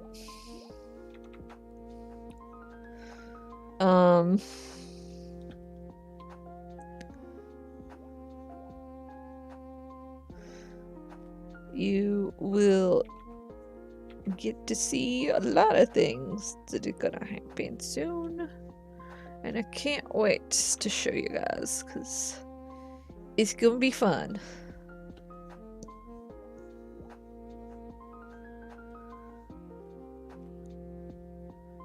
Just an attractive one. She's not a sympathetic villain, but she is an attractive one nonetheless.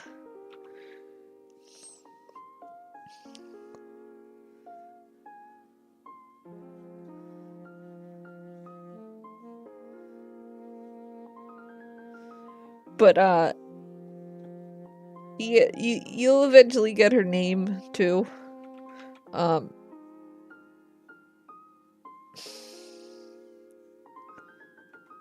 And just not saying her name because, you know, the curse that she has doesn't allow it.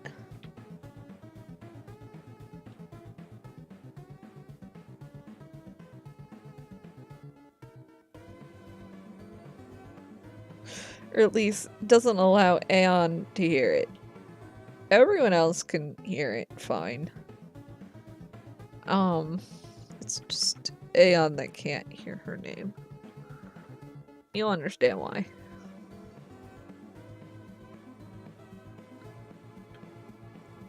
It's not like saying her name will summon her or anything.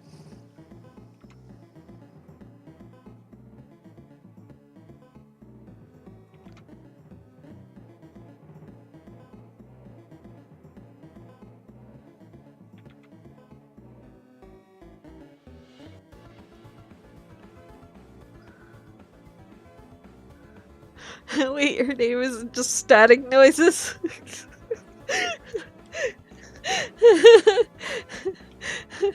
No. She's got an actual name.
A lot of the mystery is going to be kind of revealed soon in these next few chapters, and then it's going to be pretty much the aftermath of learning all of this shit.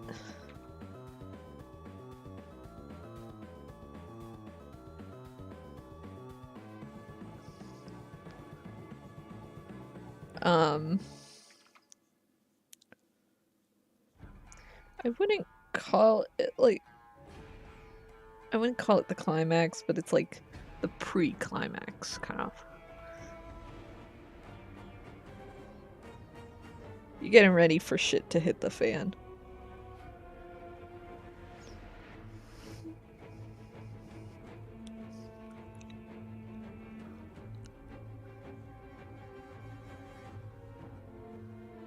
I love how everyone hates Faye.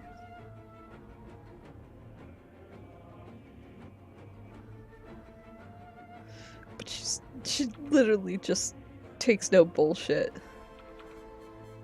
from Aeon.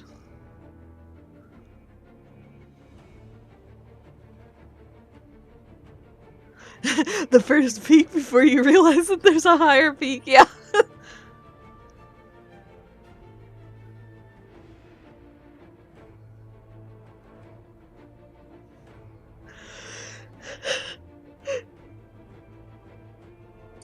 Yes, she is mysterious.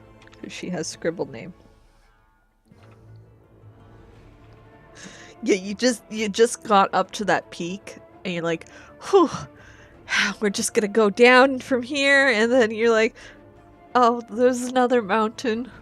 I couldn't see that mountain because of this mountain. But now that one's even worse. Yeah, that's how it's gonna go.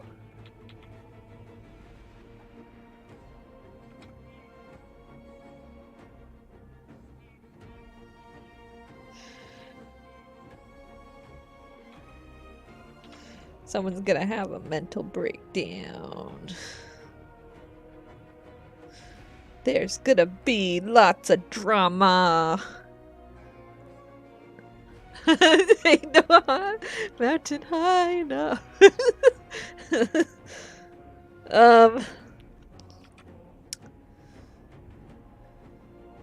People are gonna cry. There's gonna be sad moments.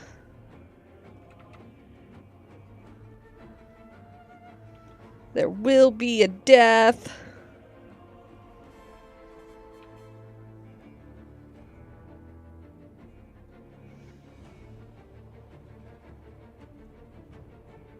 Actually, why am I saying there will be a death?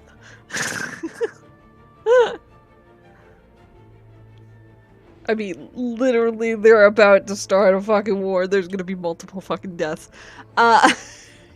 Again, must be the day. That's with why.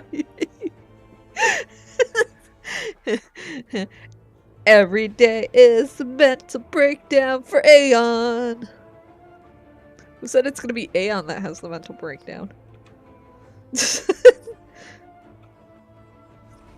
Aeon is in a constant perpetual state of a mental breakdown right now.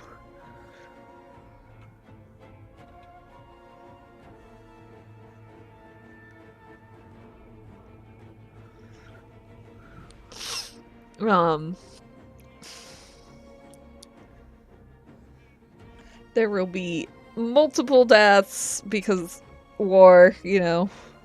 Will those deaths mean anything? Don't know. Can't say. There's gonna be crying. There's gonna be fighting. There's gonna be betrayal.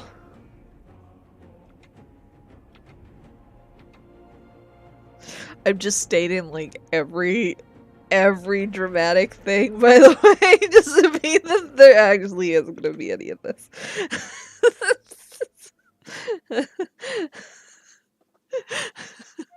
At this point, you need Mortal passes break him down further. He needs to be mashed to break him down even more. There's gonna be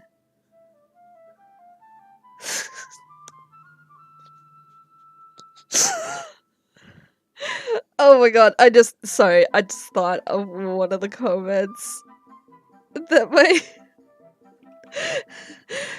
that my editor put in. It is funny as fucking hell. Like, they put in a comment about like when we were doing the general timeline. It's just like because there's a certain scene, it with like kind of cannibalism, not really cannibalism because it's a spirit. They put, "We love eating people." It's not cannibalism though, because it's like a spirit eating something. But it's just funny. We love eating people here. Listen, where do you think the Nosphera get the whole blood-sucking thing from? They get it from the demons. Duh.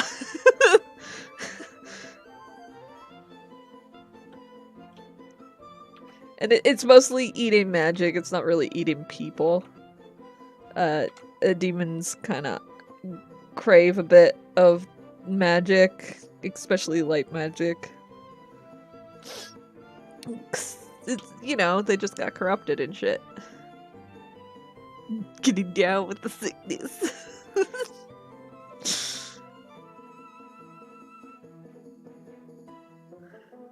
It's a thing that artists cause. Yes. Cause pain and suffering to my characters. Remember that time when Webtoon was interviewing me and everyone said that they didn't like killing their characters, and I went, actually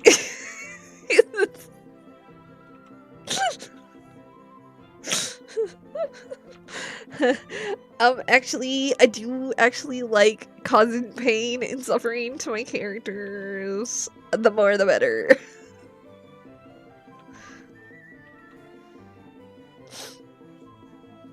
I'm sorry, I just really like angsty stories. I don't think I can make a story without angst in it.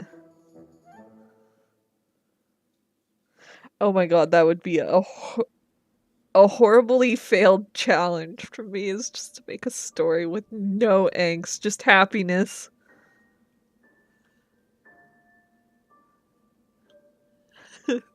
Is it drama? No, it's the plot.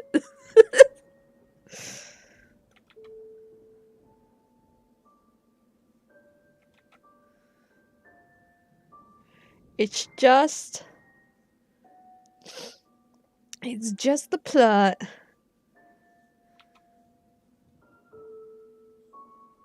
I like the sad music playing. This is what I want you guys to feel. Sadness as you read my series.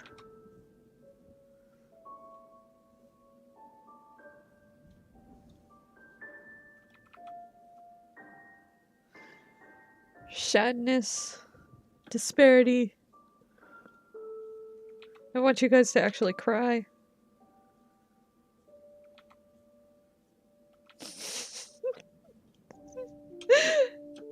Wow, I sound like a sadist. I sound so fucking sadistic. What the fuck? I want my readers to cry. It gives me fuel.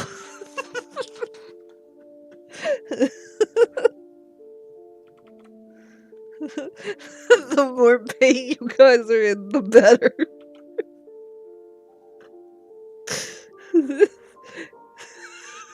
Jesus fucking Christ. To be fair, if any real person were in their situation, eggs would be the least of the worries. Yeah. Jesus. Oh, hello. Hello, Elijah. Hello, Poopy. Okay, bye-bye, Poopy. He just had to, you know, scratch my chair. Put his little claws, indent them into my chair. Destroy my chair even more than he has. My, by the way, only 3-year-old chair.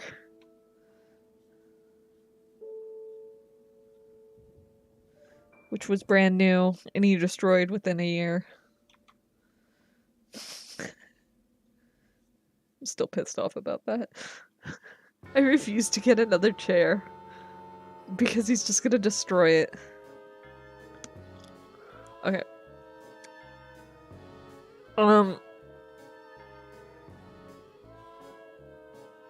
Faye, my dear, my darling, your hand is too small. It looks like a baby hand. We don't need you to have Trump hands.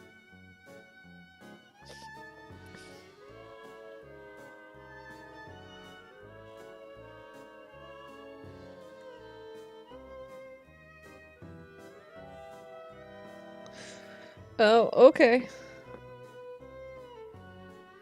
Thank you. Oh, okay. He flopped on my head.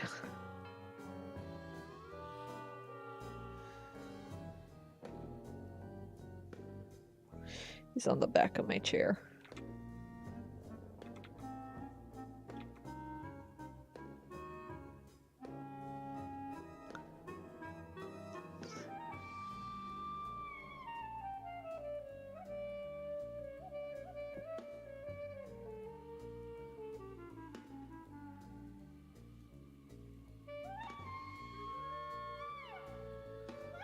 Oh, to resize things on paper? Yeah, same. I wish I could, too.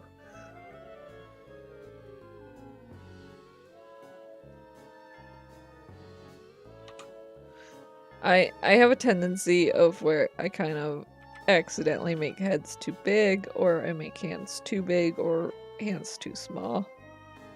Like, I rarely have it where they're all proportional.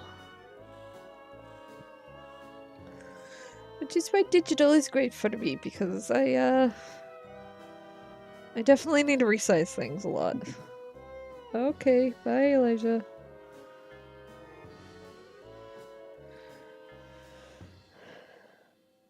Oh.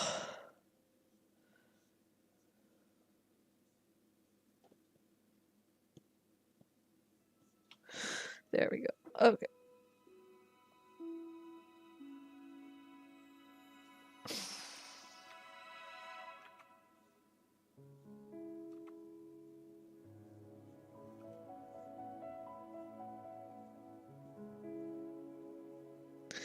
There we go. Oh, I'm almost done with this page. Yay!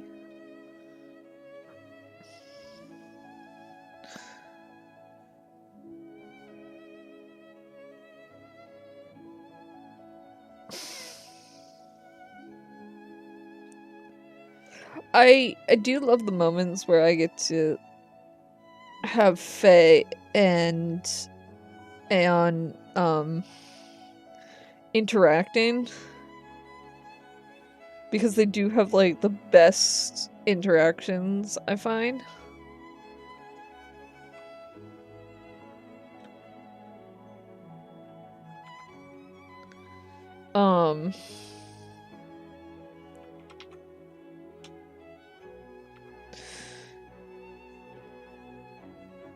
Especially because they don't actually like they do not like each other. If you haven't noticed, they absolutely do not like each other. I don't know if you noticed this, but they don't like each other at all. I don't know how clear it is. It could be not clear at all.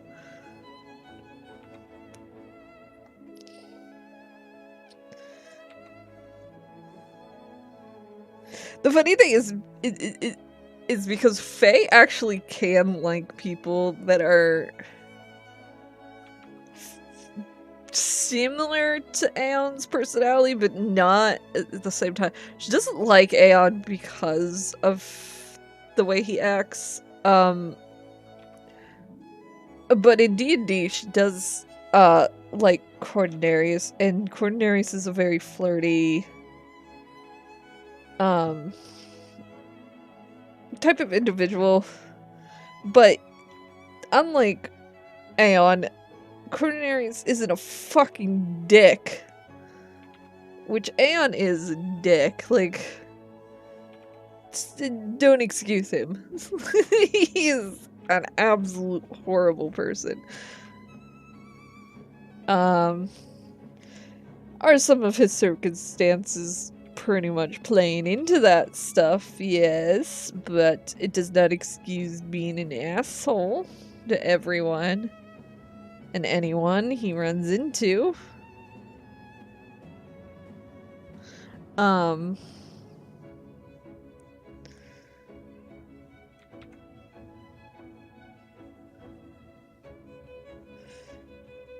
So Faye just doesn't like dick characters is all.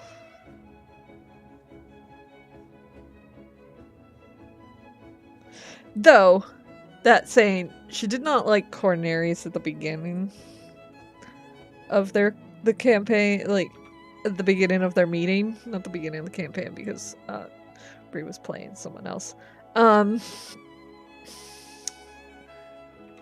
But she grew to trust Cornelius and actually very much care for Cornelius. Which is sweet.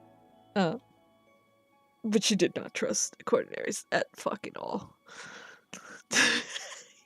He was very suspicious. He's also a hexblood, so he was even more suspicious. This is being said by a vampire, by the way. A vampire that did not disclose that she is a vampire. They don't like competition in their measuring contest. Who has the bigger sword?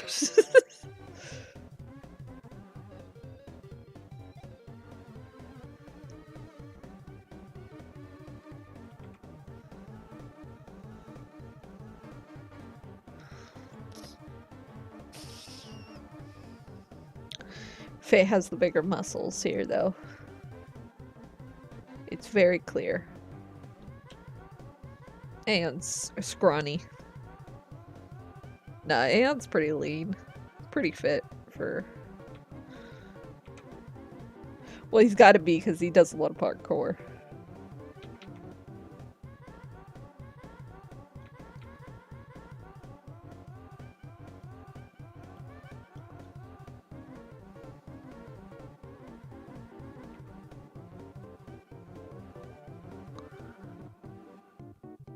Hello, welcome back.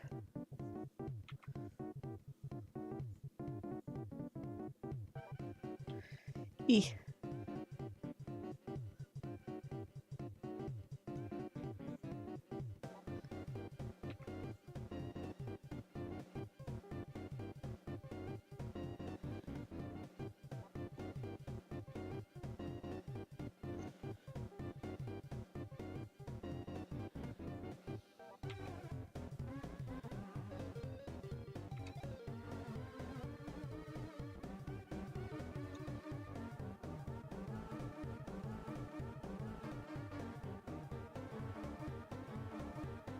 She's making E? E.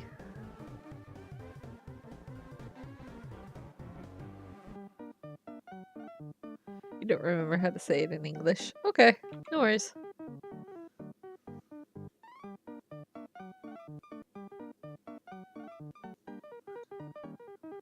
French fries. Ah, okay.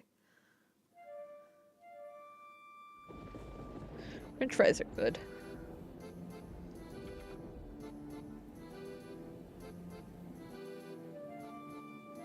Oh, talking about how Faye doesn't like Aeon because he's a dick. But she likes characters that are similar in his kind of attitude, but not dickish, you know? Cornelius is very flirty, very playful, but he's not a dick, so Faye likes him. This is, by the way, a D&D character. But people like Aeon, she does not like. Which she does not like, Von Richten, the vampire hunter. Not because he's a vampire hunter, it's just because he's a fucking dick. But she likes to mess with him. And then she gets really, really scared of him because he is a vampire hunter. And she is a vampire. Until she, quote unquote, got better. You can't hunt me now, I got better.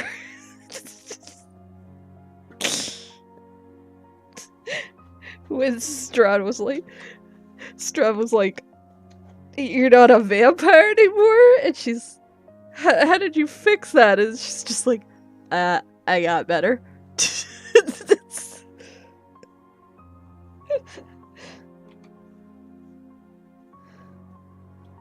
Don't worry about it, Strahd. We don't need to talk about how Faye cured her vampirism. Sort of.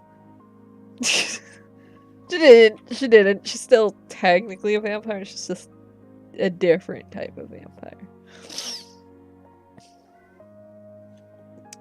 I miss D&D.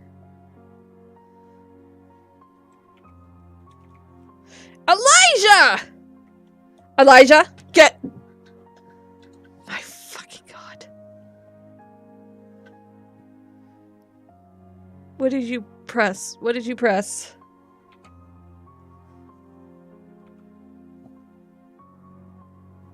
Hey! Stop it! He's being an asshole now.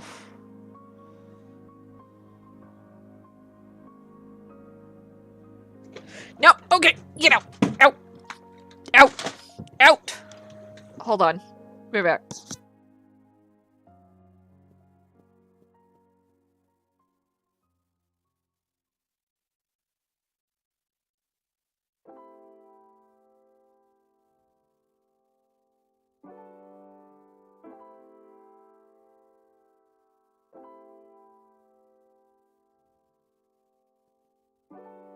Okay.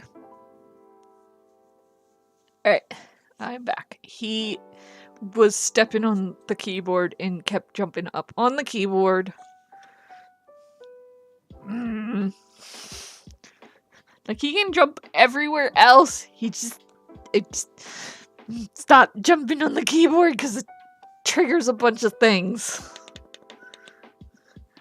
He's allowed to be anywhere else but the keyboard, but he wants to be on the keyboard. I don't understand it. It's not comfortable. He does it because he knows he can get my attention that way.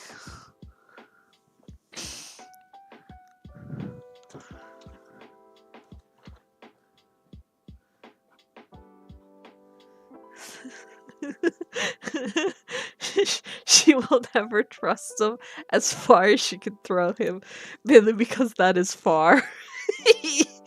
She can throw Aeon very far. Ugh.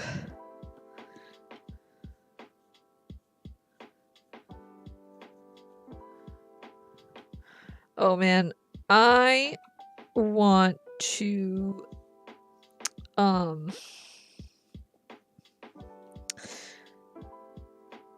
I want to I'm trying to get Demon for Hire going again, but like patron only for a little bit.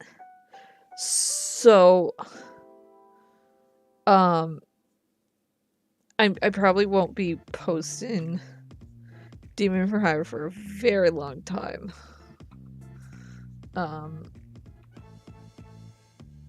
At least until I get at least 2 chapters worth on Patreon.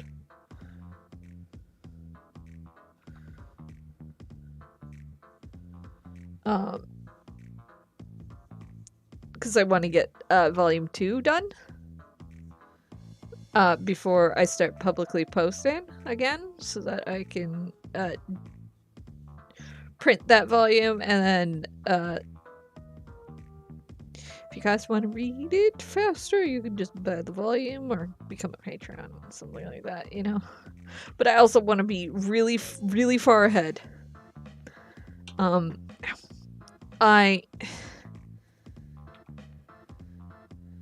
prefer to be far ahead so that I can have time to just, you know, not do things.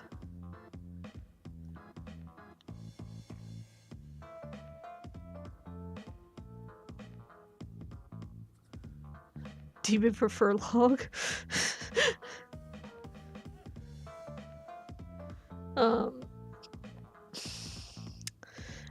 don't know what the next chapter is gonna be, pretty much. Well, I know what the next chapter is gonna be. The chapter after the next chapter. I don't...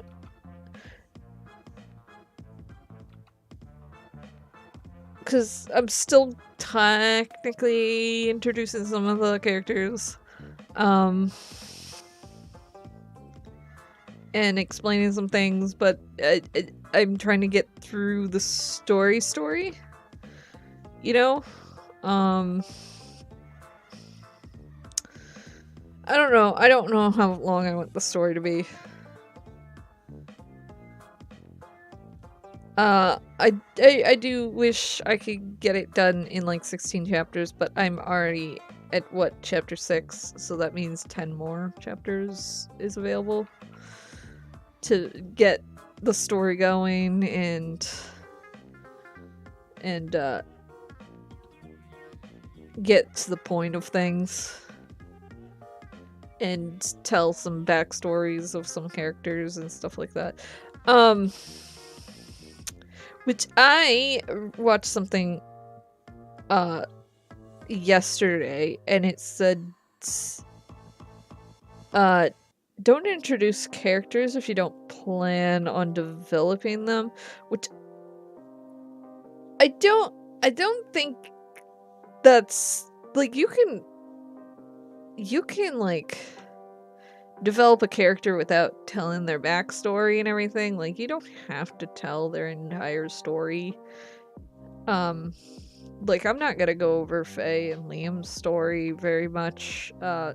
Maybe like a quick mention of what happened to them and stuff, but like it's not gonna go overly into theirs because that's not the point of the story. Like, I'm not trying to make like an epic, huge manga fucking story. Like, not everyone needs to have a backstory. I hated that in anime where every fucking side character apparently needed a fucking backstory, and I'm like, can't there just be side characters? Like, why does everyone have to be main character, you know?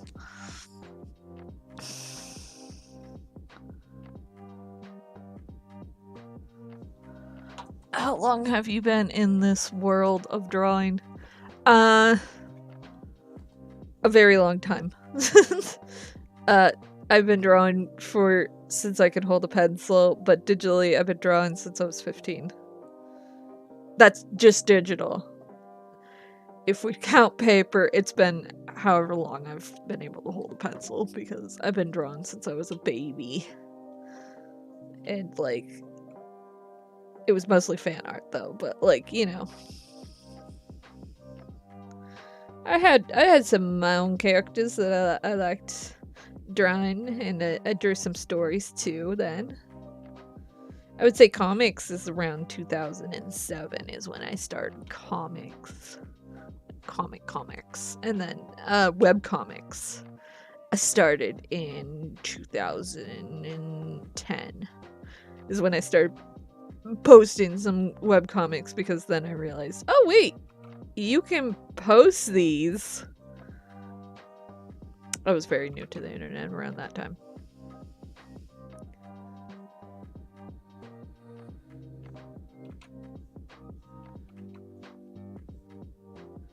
I did dabble a little bit in digital art before I was 15, but like I was mainly pencil and paper type of art. I didn't really have a good tablet back then.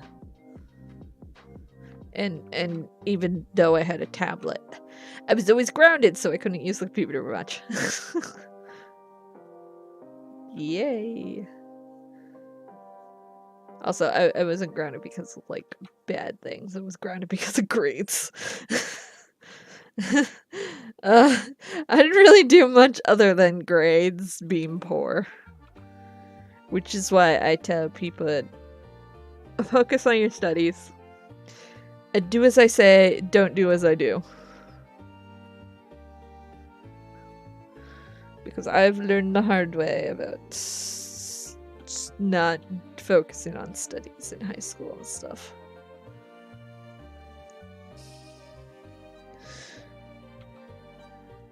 Just because you're intending to become an artist as your career, you just still need to make good grades so that you can get that scholarship to the art school, you know? Even though you're not gonna need all that math and English, like, well, you'll need English. You definitely do need your fucking language of your country, whatever. English, French, Spanish, whatever your country is, main languages. You definitely need your language arts.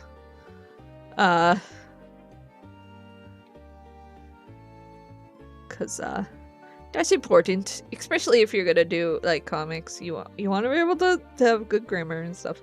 I struggle very much with my grammar.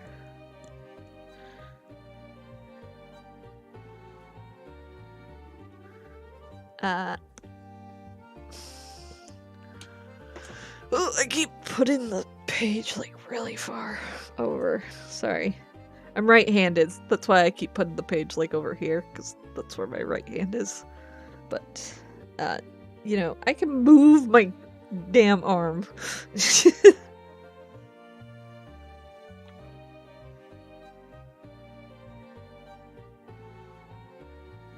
I gotta remember to move my arm.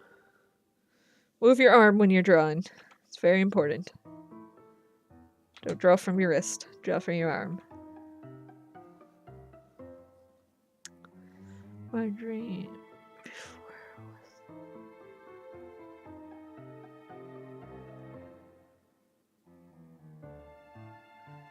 Oh, that's cool. If that's what you want to do, go ahead. My dream was first to be an animator, and then I kind of fell in love with comics, and now what I really want is to be a comic artist, but like, you know, things don't always work out. I am trying, but I need to be able to eat and pay rent and stuff, so comics have kind of been on the back burner of late. That's why I'm not doing 2 right now. I'm only doing 1. But I'm thinking of bringing Demon for Hire back via Patreon for a bit. Yeah. If I'm gonna make 2, I can do...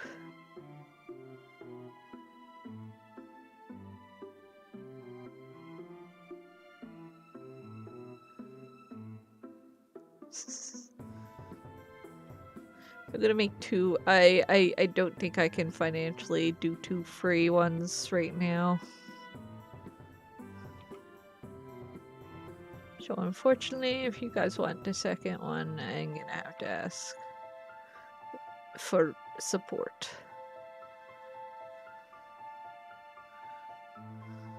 It will eventually become free again, so don't worry. It's just, for now, no.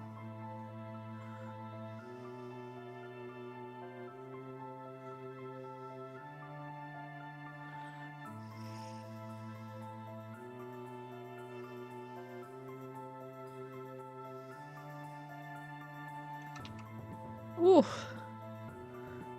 Ant's head is huge on this. Hold on. I gotta finish his hair before I shrink him down a bit.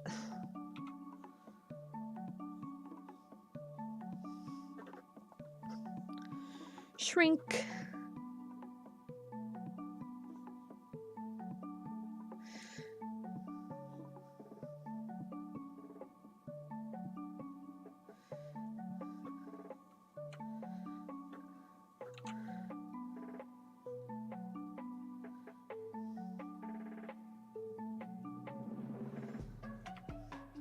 Oh, so I've been thinking about the first video that I want to do for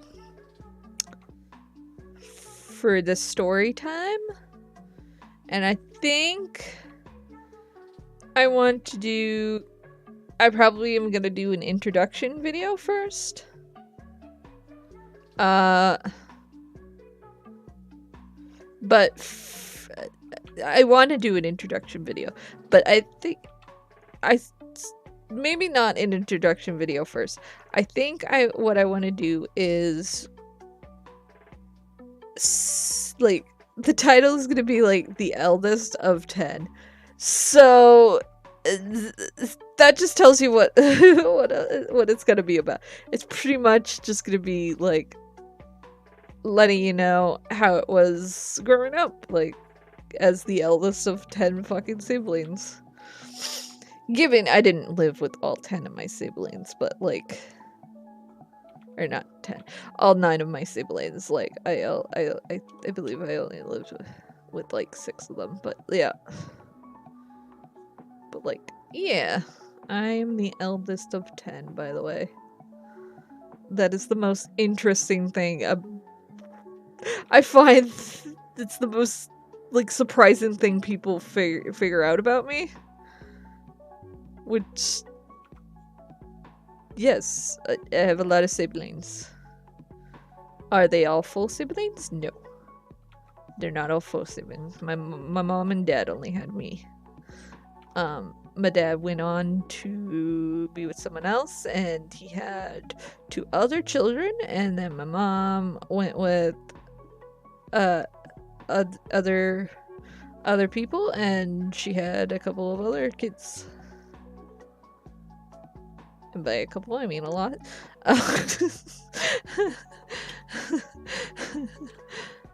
And I lived with my mom, so I was raised with the zoo that is my family. I love my family, but it is a fucking zoo.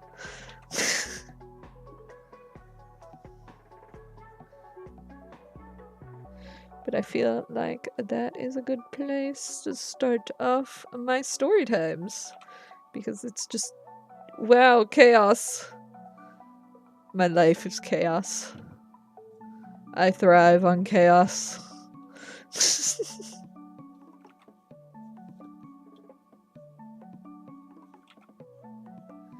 Yeah, but I want to get my ToonTuber done first before I do that, so that I have a little dingy, a little guy to talk while I tell the story.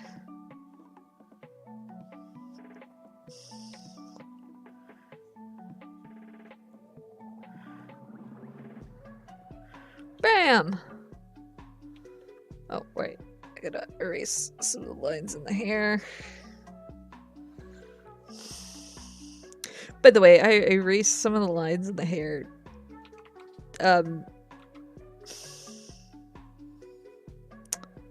Because it is behind these. His eye is behind the hair. And I want you to still see the eye.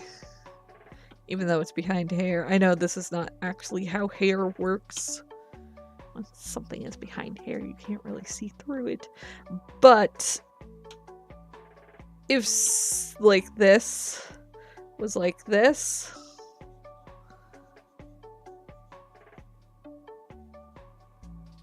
like that's yeah. It doesn't look correct. At least to me, it doesn't look correct. Plus, you have a hard time reading like expressions because like you can't see the eyebrows because most of my characters have hair covering their eyebrows. Hello! Welcome.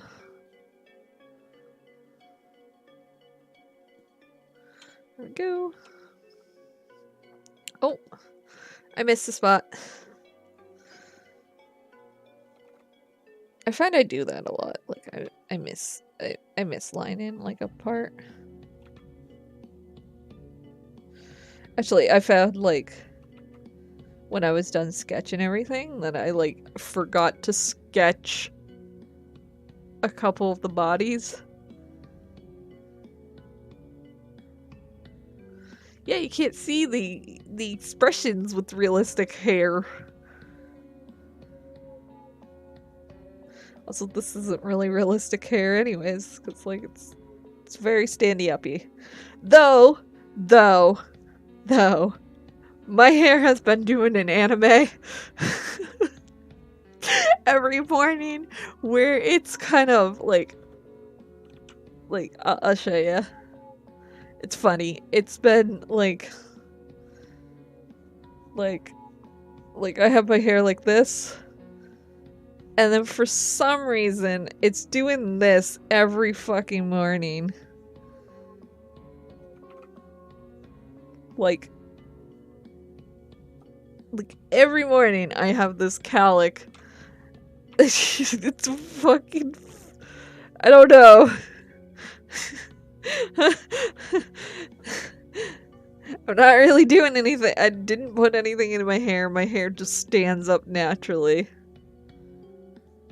It's like a natural curl that just keeps curling back up every morning. And I have to try to pet it down. You are a shark. Yeah, I have a shark fin on my head. Tower up in the night. I have gone Super Saiyan every night. I forgot to put some of the seams in his gloves. The only reason I make Aeon wear gloves is because I don't want to draw his finger scars.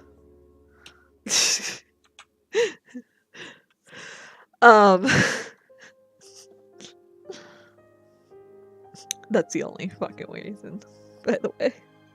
That's the only reason he draws gloves. I draw gloves on him is because I don't want to draw his finger scars. And, you know, the smart thing would be to get rid of the finger scars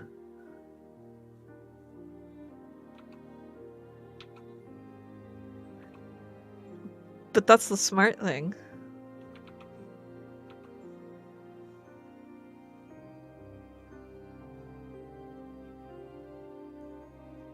Also, by the way, I do like gravity. These eyebrows should not be that close to the hairline.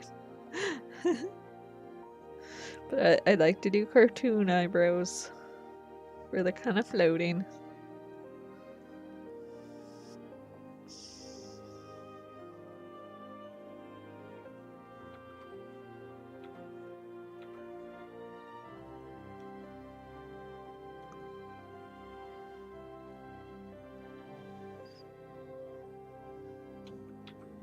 There we go.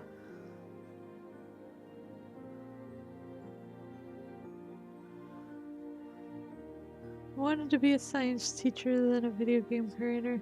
I'm glad I didn't do either, as they don't pay well and are highly toxic industries. Yeah.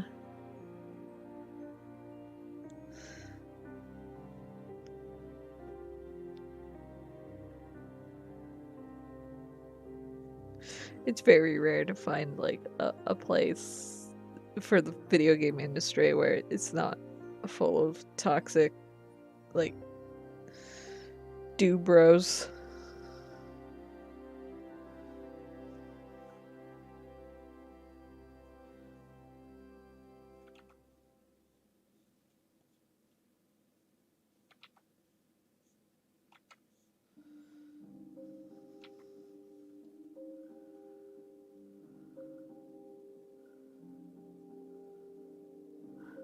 You wanted to be a video game creator too.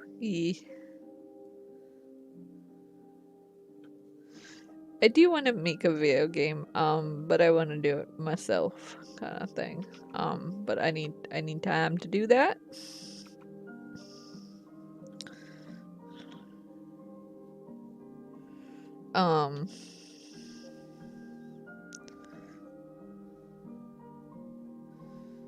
I wanted to do not really a pixel, more, I think more akin to kind of like Hollow Knight. By the way, I've never played Hollow Knight. Just saying. And I am refusing to watch it because I don't want to spoil it for myself, because I want to actually play it. Because I have a tendency of spoiling it for myself. Like I did with the Mori.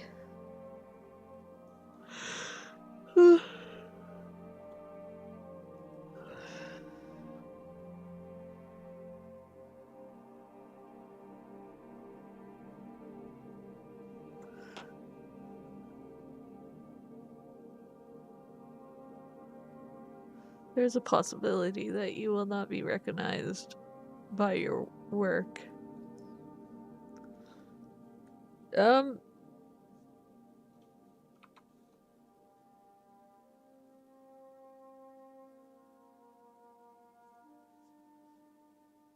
Yeah, there's a possibility that no one's gonna know my comics and stuff. But that's not the point. I want to make a video game because I want to make a video game.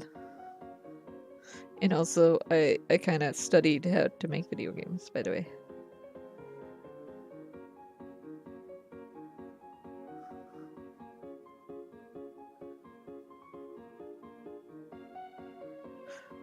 Oh, you're talking about that. Never mind.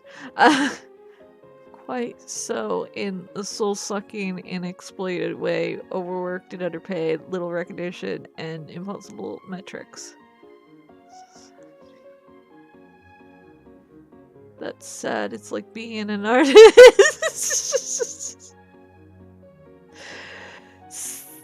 Yeah, I mean, yeah, it's the same in the animation industry. Like, you will not get recognized for any work that you do. Very few get the recognition.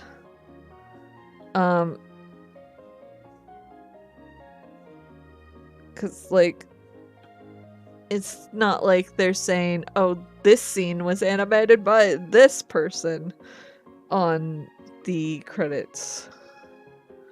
They just kind of have a general thing.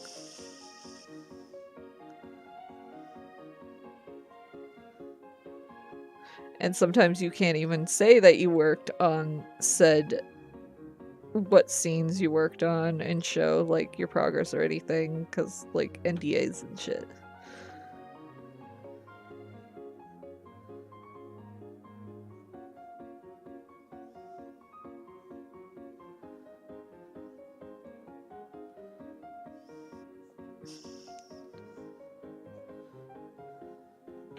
So like sometimes you can't even use any of that shit for your portfolio if you're like working in the industry. Like they won't let you use game assets that you make, etc., etc. If you do want to do video games and shit, I would suggest going into indie instead.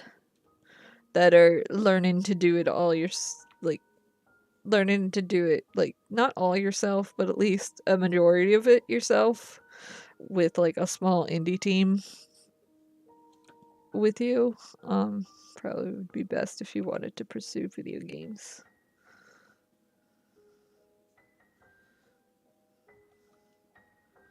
But like if you're not the creator, you won't get any recognition, unfortunately.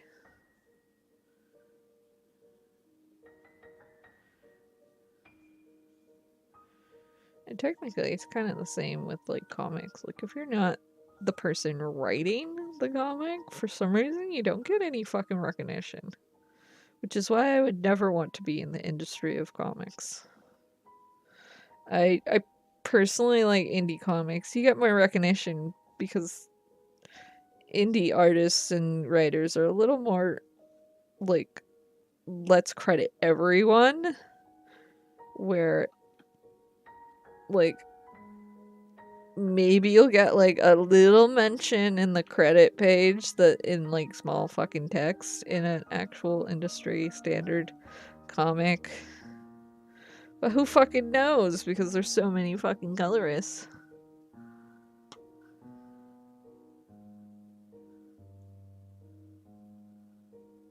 My inner child still wants to make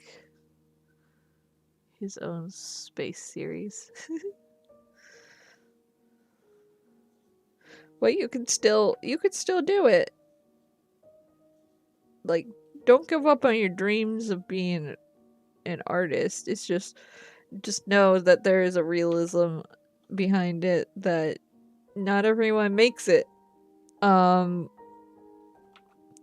lot of people struggle with art, and making it a career.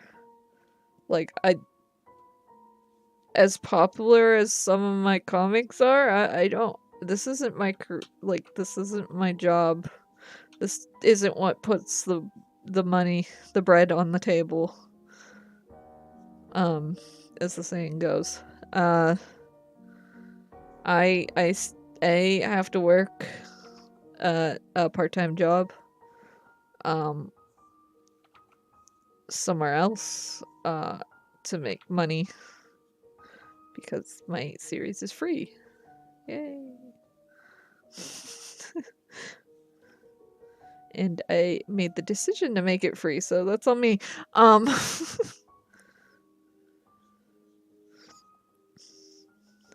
No, I love making it free for you guys to read. I enjoy webcomics. I enjoy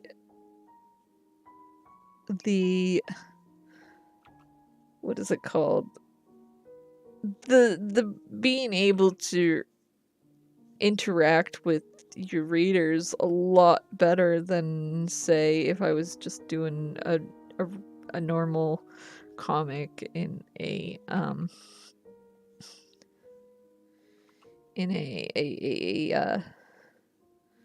industry space where I don't know what you guys are saying unless I go on Twitter, and usually on Twitter it's like a lot of people are crazy and they hate things so fucking much.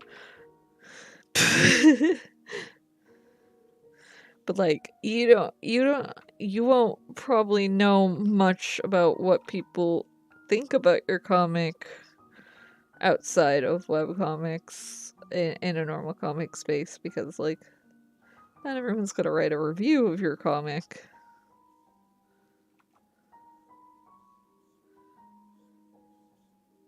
Where in webcomics, they write at the comments, and you get to know what they think immediately. There we go. Oh, this bracelet.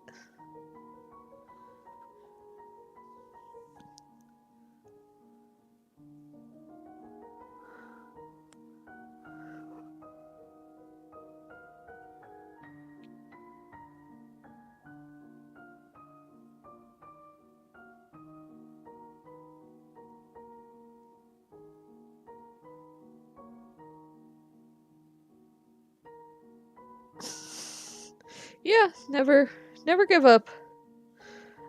Keep refining your ideas. Keep trying. That's the difference between non-artists and artists. To be honest, is artists just don't give up. Artists keep trying. If you want to be an artist, you got to keep going. Anyone can be an artist. You just got to keep going. You got to keep practicing. You got to keep trying. That's the only difference between a non-artist and an artist, is that the artist kept going.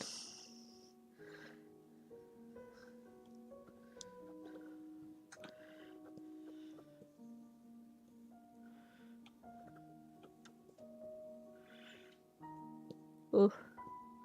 I don't want that. Alright. Oh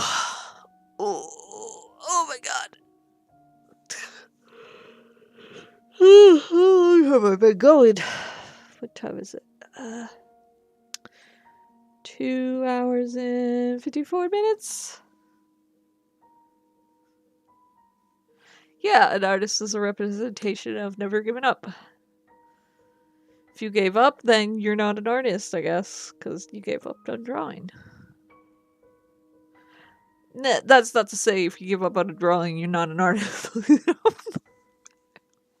That's not what I mean. If you give up on the practice of art, then that's fine. Like, that's where you're gonna stop. But artists usually just keep going. They look at all of the problems that they have and they just keep trying to improve.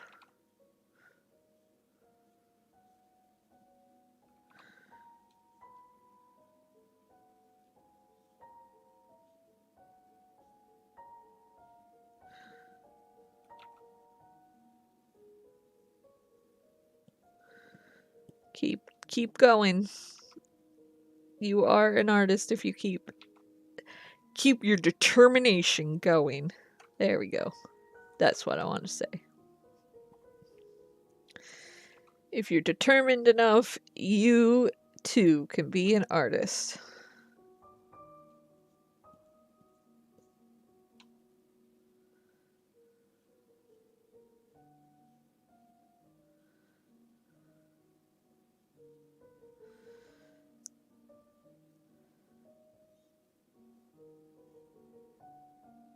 Just never give up. You are full of determination. Yes. And then you look in the mirror, and despite everything, you're still you. You went into Undertale. Oh, I realized I forgot to do the split in his eyebrow.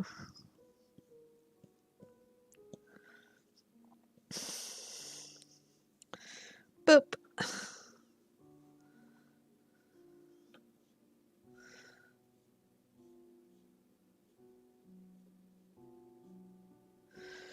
Alright.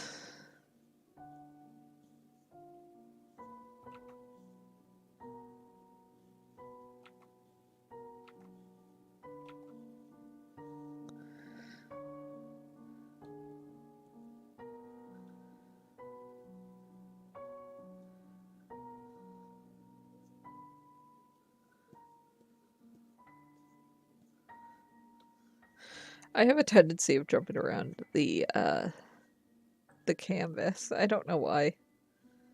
I'm like, I'm done drawing that. Time to go to the next face. I don't know, I like drawing the faces first. And then once I get to like everything else, I'm like, I don't want to draw that. I just want to draw the faces. I just like drawing the faces.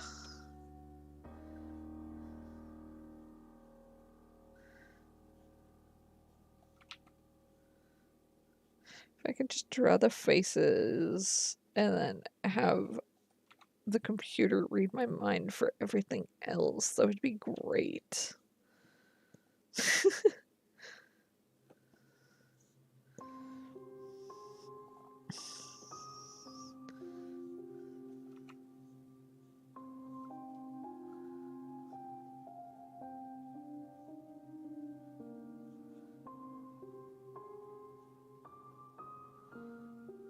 There we go.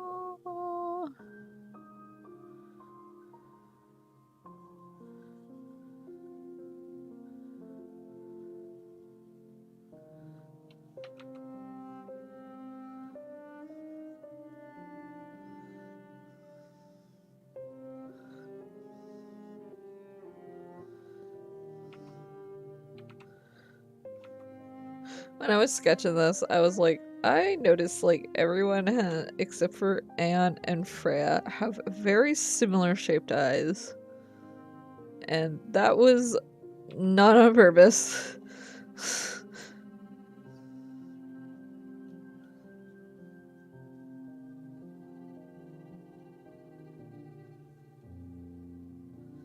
Like I didn't mean them to all have kind of this almond shaped eye.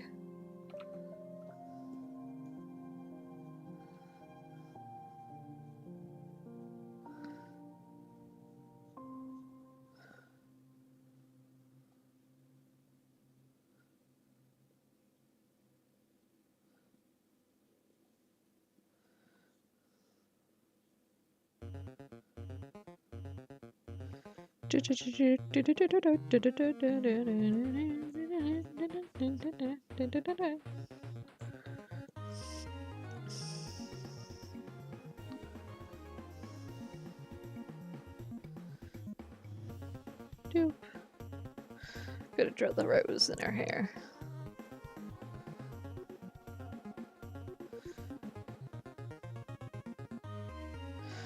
Haziel is so cute.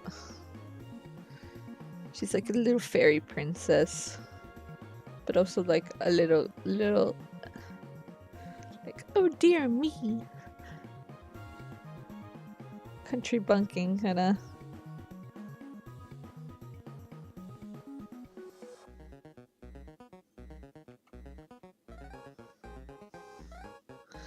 So why am I putting pupils in here? There we go. It's too small for pupils.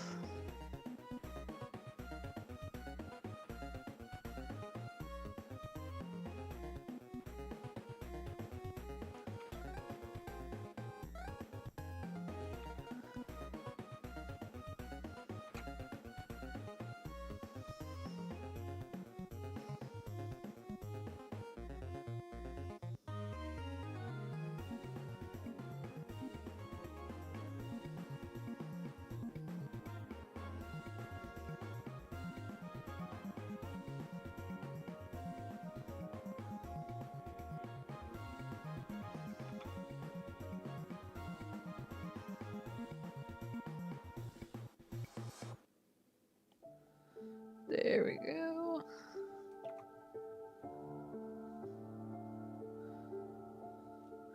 Oh, I got a question. Webtoon just changed the comment section. What do you guys think about that? How you guys feel about all of that change there? I know some of you probably not from Webtoon, but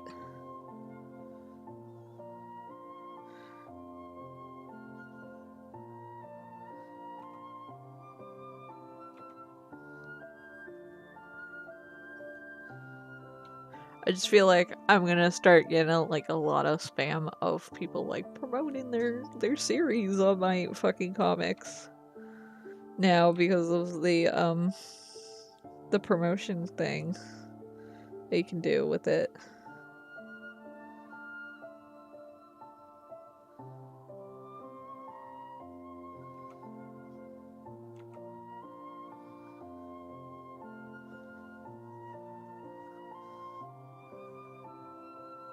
It looks off. Yeah. It's been buggy all fucking like since they did it. And also, I don't know why they did it on April Fools. It's like such a weird time to do that. But yeah. But it's been so buggy. Like the website has been loading so much slower. I've noticed.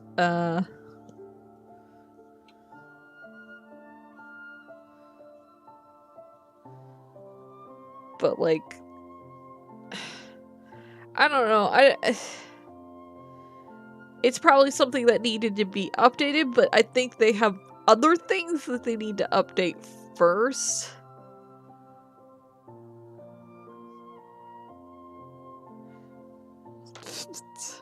If it doesn't work right, you can revert and go, April Fools! I think it's too late. They've already announced it after April Fools. Just... like, yeah, it's great to like, update the comment section, but I think they should have probably updated a notification feature first. Because, like, they put a notification feature, but they put it for, like, so that readers can get notified when the creator comments to them. Not anything for creators. Like, I don't comment much. I only comment on my own series, and I look at my own series comment more than I look at other people's series comments. So this notification feature does nothing for me. What I need is a notification feature that allows me to know when you guys comment. Kind of like how Tapas does that. Like any other program that does that. Not program, website. Every other website has a notification feature that allows them to notify people when there is a comment. Yet Webtoon still doesn't have this fucking feature.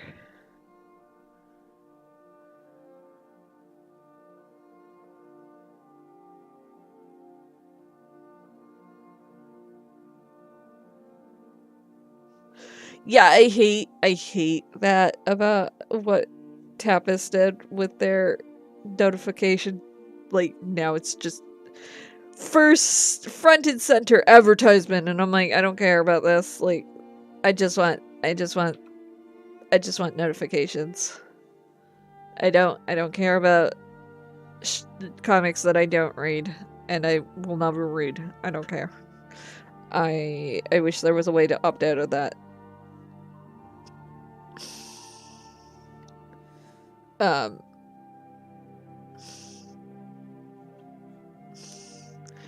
Like Tapas. Tapas, if you're listening to that, that was a horrible feature to implement. I get that you want people to read those stories, but like, I don't know. Don't push it into everyone's face, because no one likes that.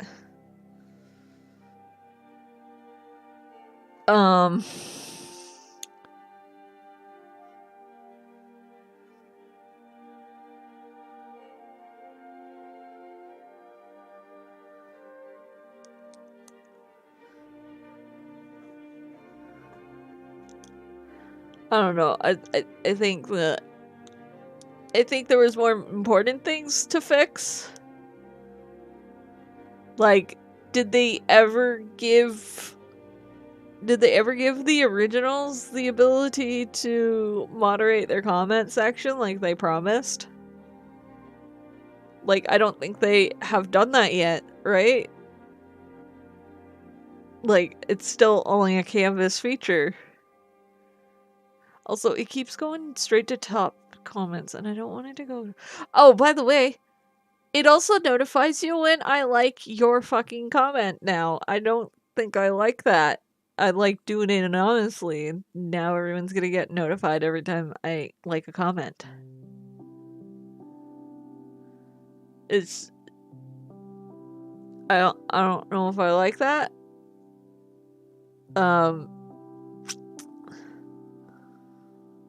Like, cool, we get gifts, we get emojis, and being able to promote series and stuff, especially when we're doing collabs and stuff like that.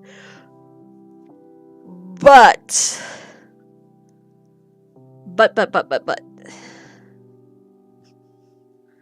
I think they could have put their efforts more into things that people have been asking for forever.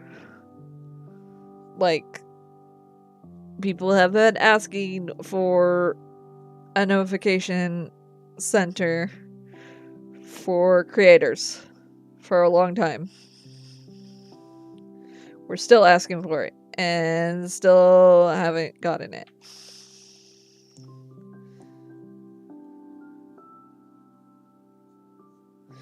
And this update is just kind of gonna... It's gonna promote more spam of people just kind of promoting their series in the comment section. I know it.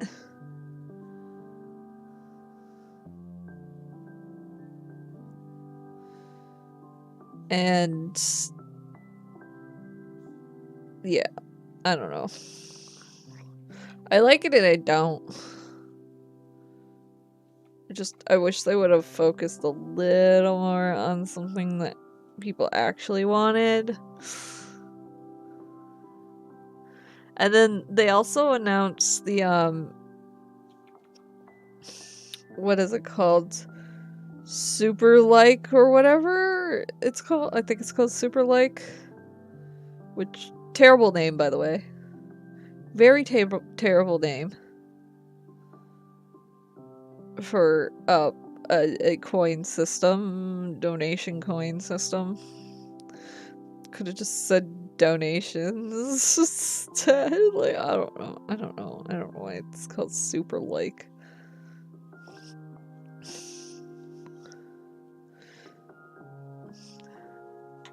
I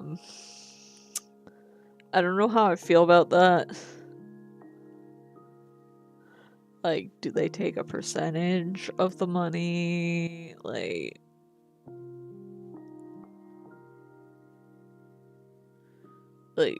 it's not like Fast Pass, it's just like donations, is it not?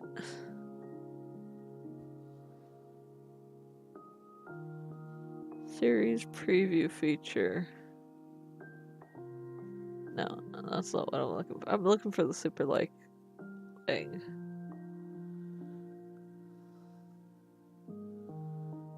Content age rating.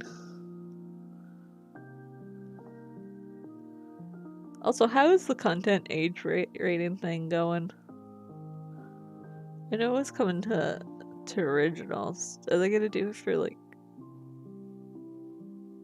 I don't know.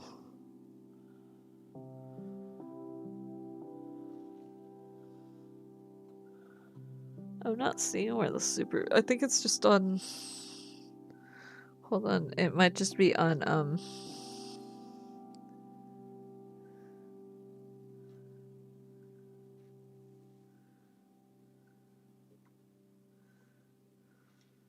I think it's just something that they posted on the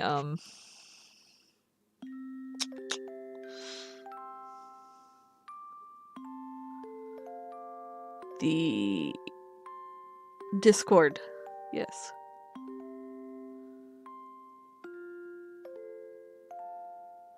I don't know where it would be though.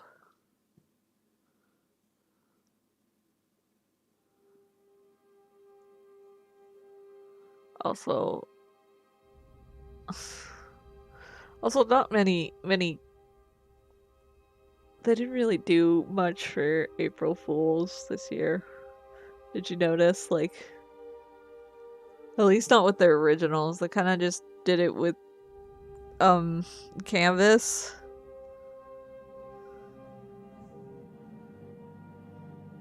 But I didn't even know about that. It's because it was announced on the Discord. Which is like, not everyone's on the Discord. I don't know.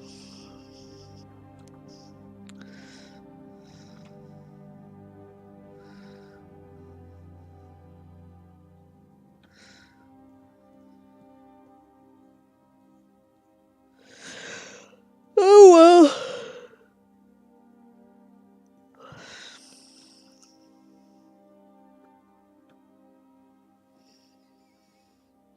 I give Faye the pupils. I'll give Hazel pupils.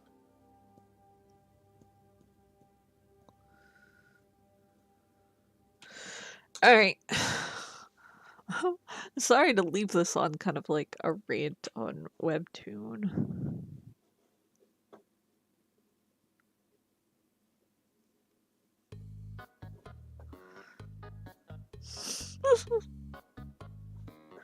Sands.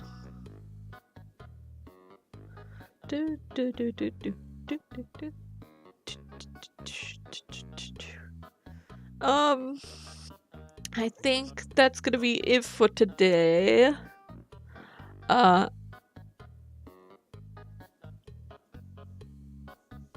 Mainly because I need to eat, and I need to go heat up my food to eat. Thank you for joining. Sorry about the rant about Webtoon, and just I wish they would just listen to what people want instead of doing what they want most of the time. Like, there's a difference when you are a company versus an independent thing.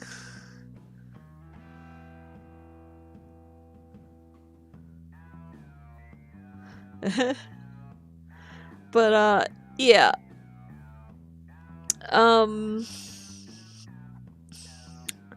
I hope you enjoyed the stream and all that I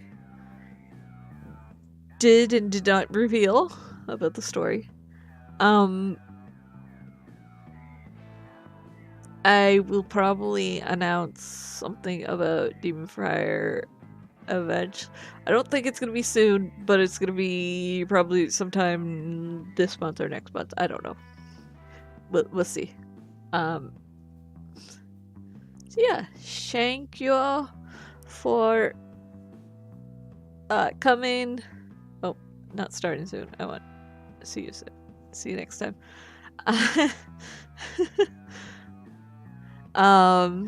Thank you for coming. It was great. I do enjoy the art streams. I can't do them as much as I want to because, you know, spoilers. But I hope you enjoyed what you saw so far, and hopefully soon I will get some stuff done and we'll be posting again on Patreon. But yeah, bye-bye. Have a good day. Have a great night. If it's nighttime for you guys, if it's starting to be the daytime, have a good rest of your day.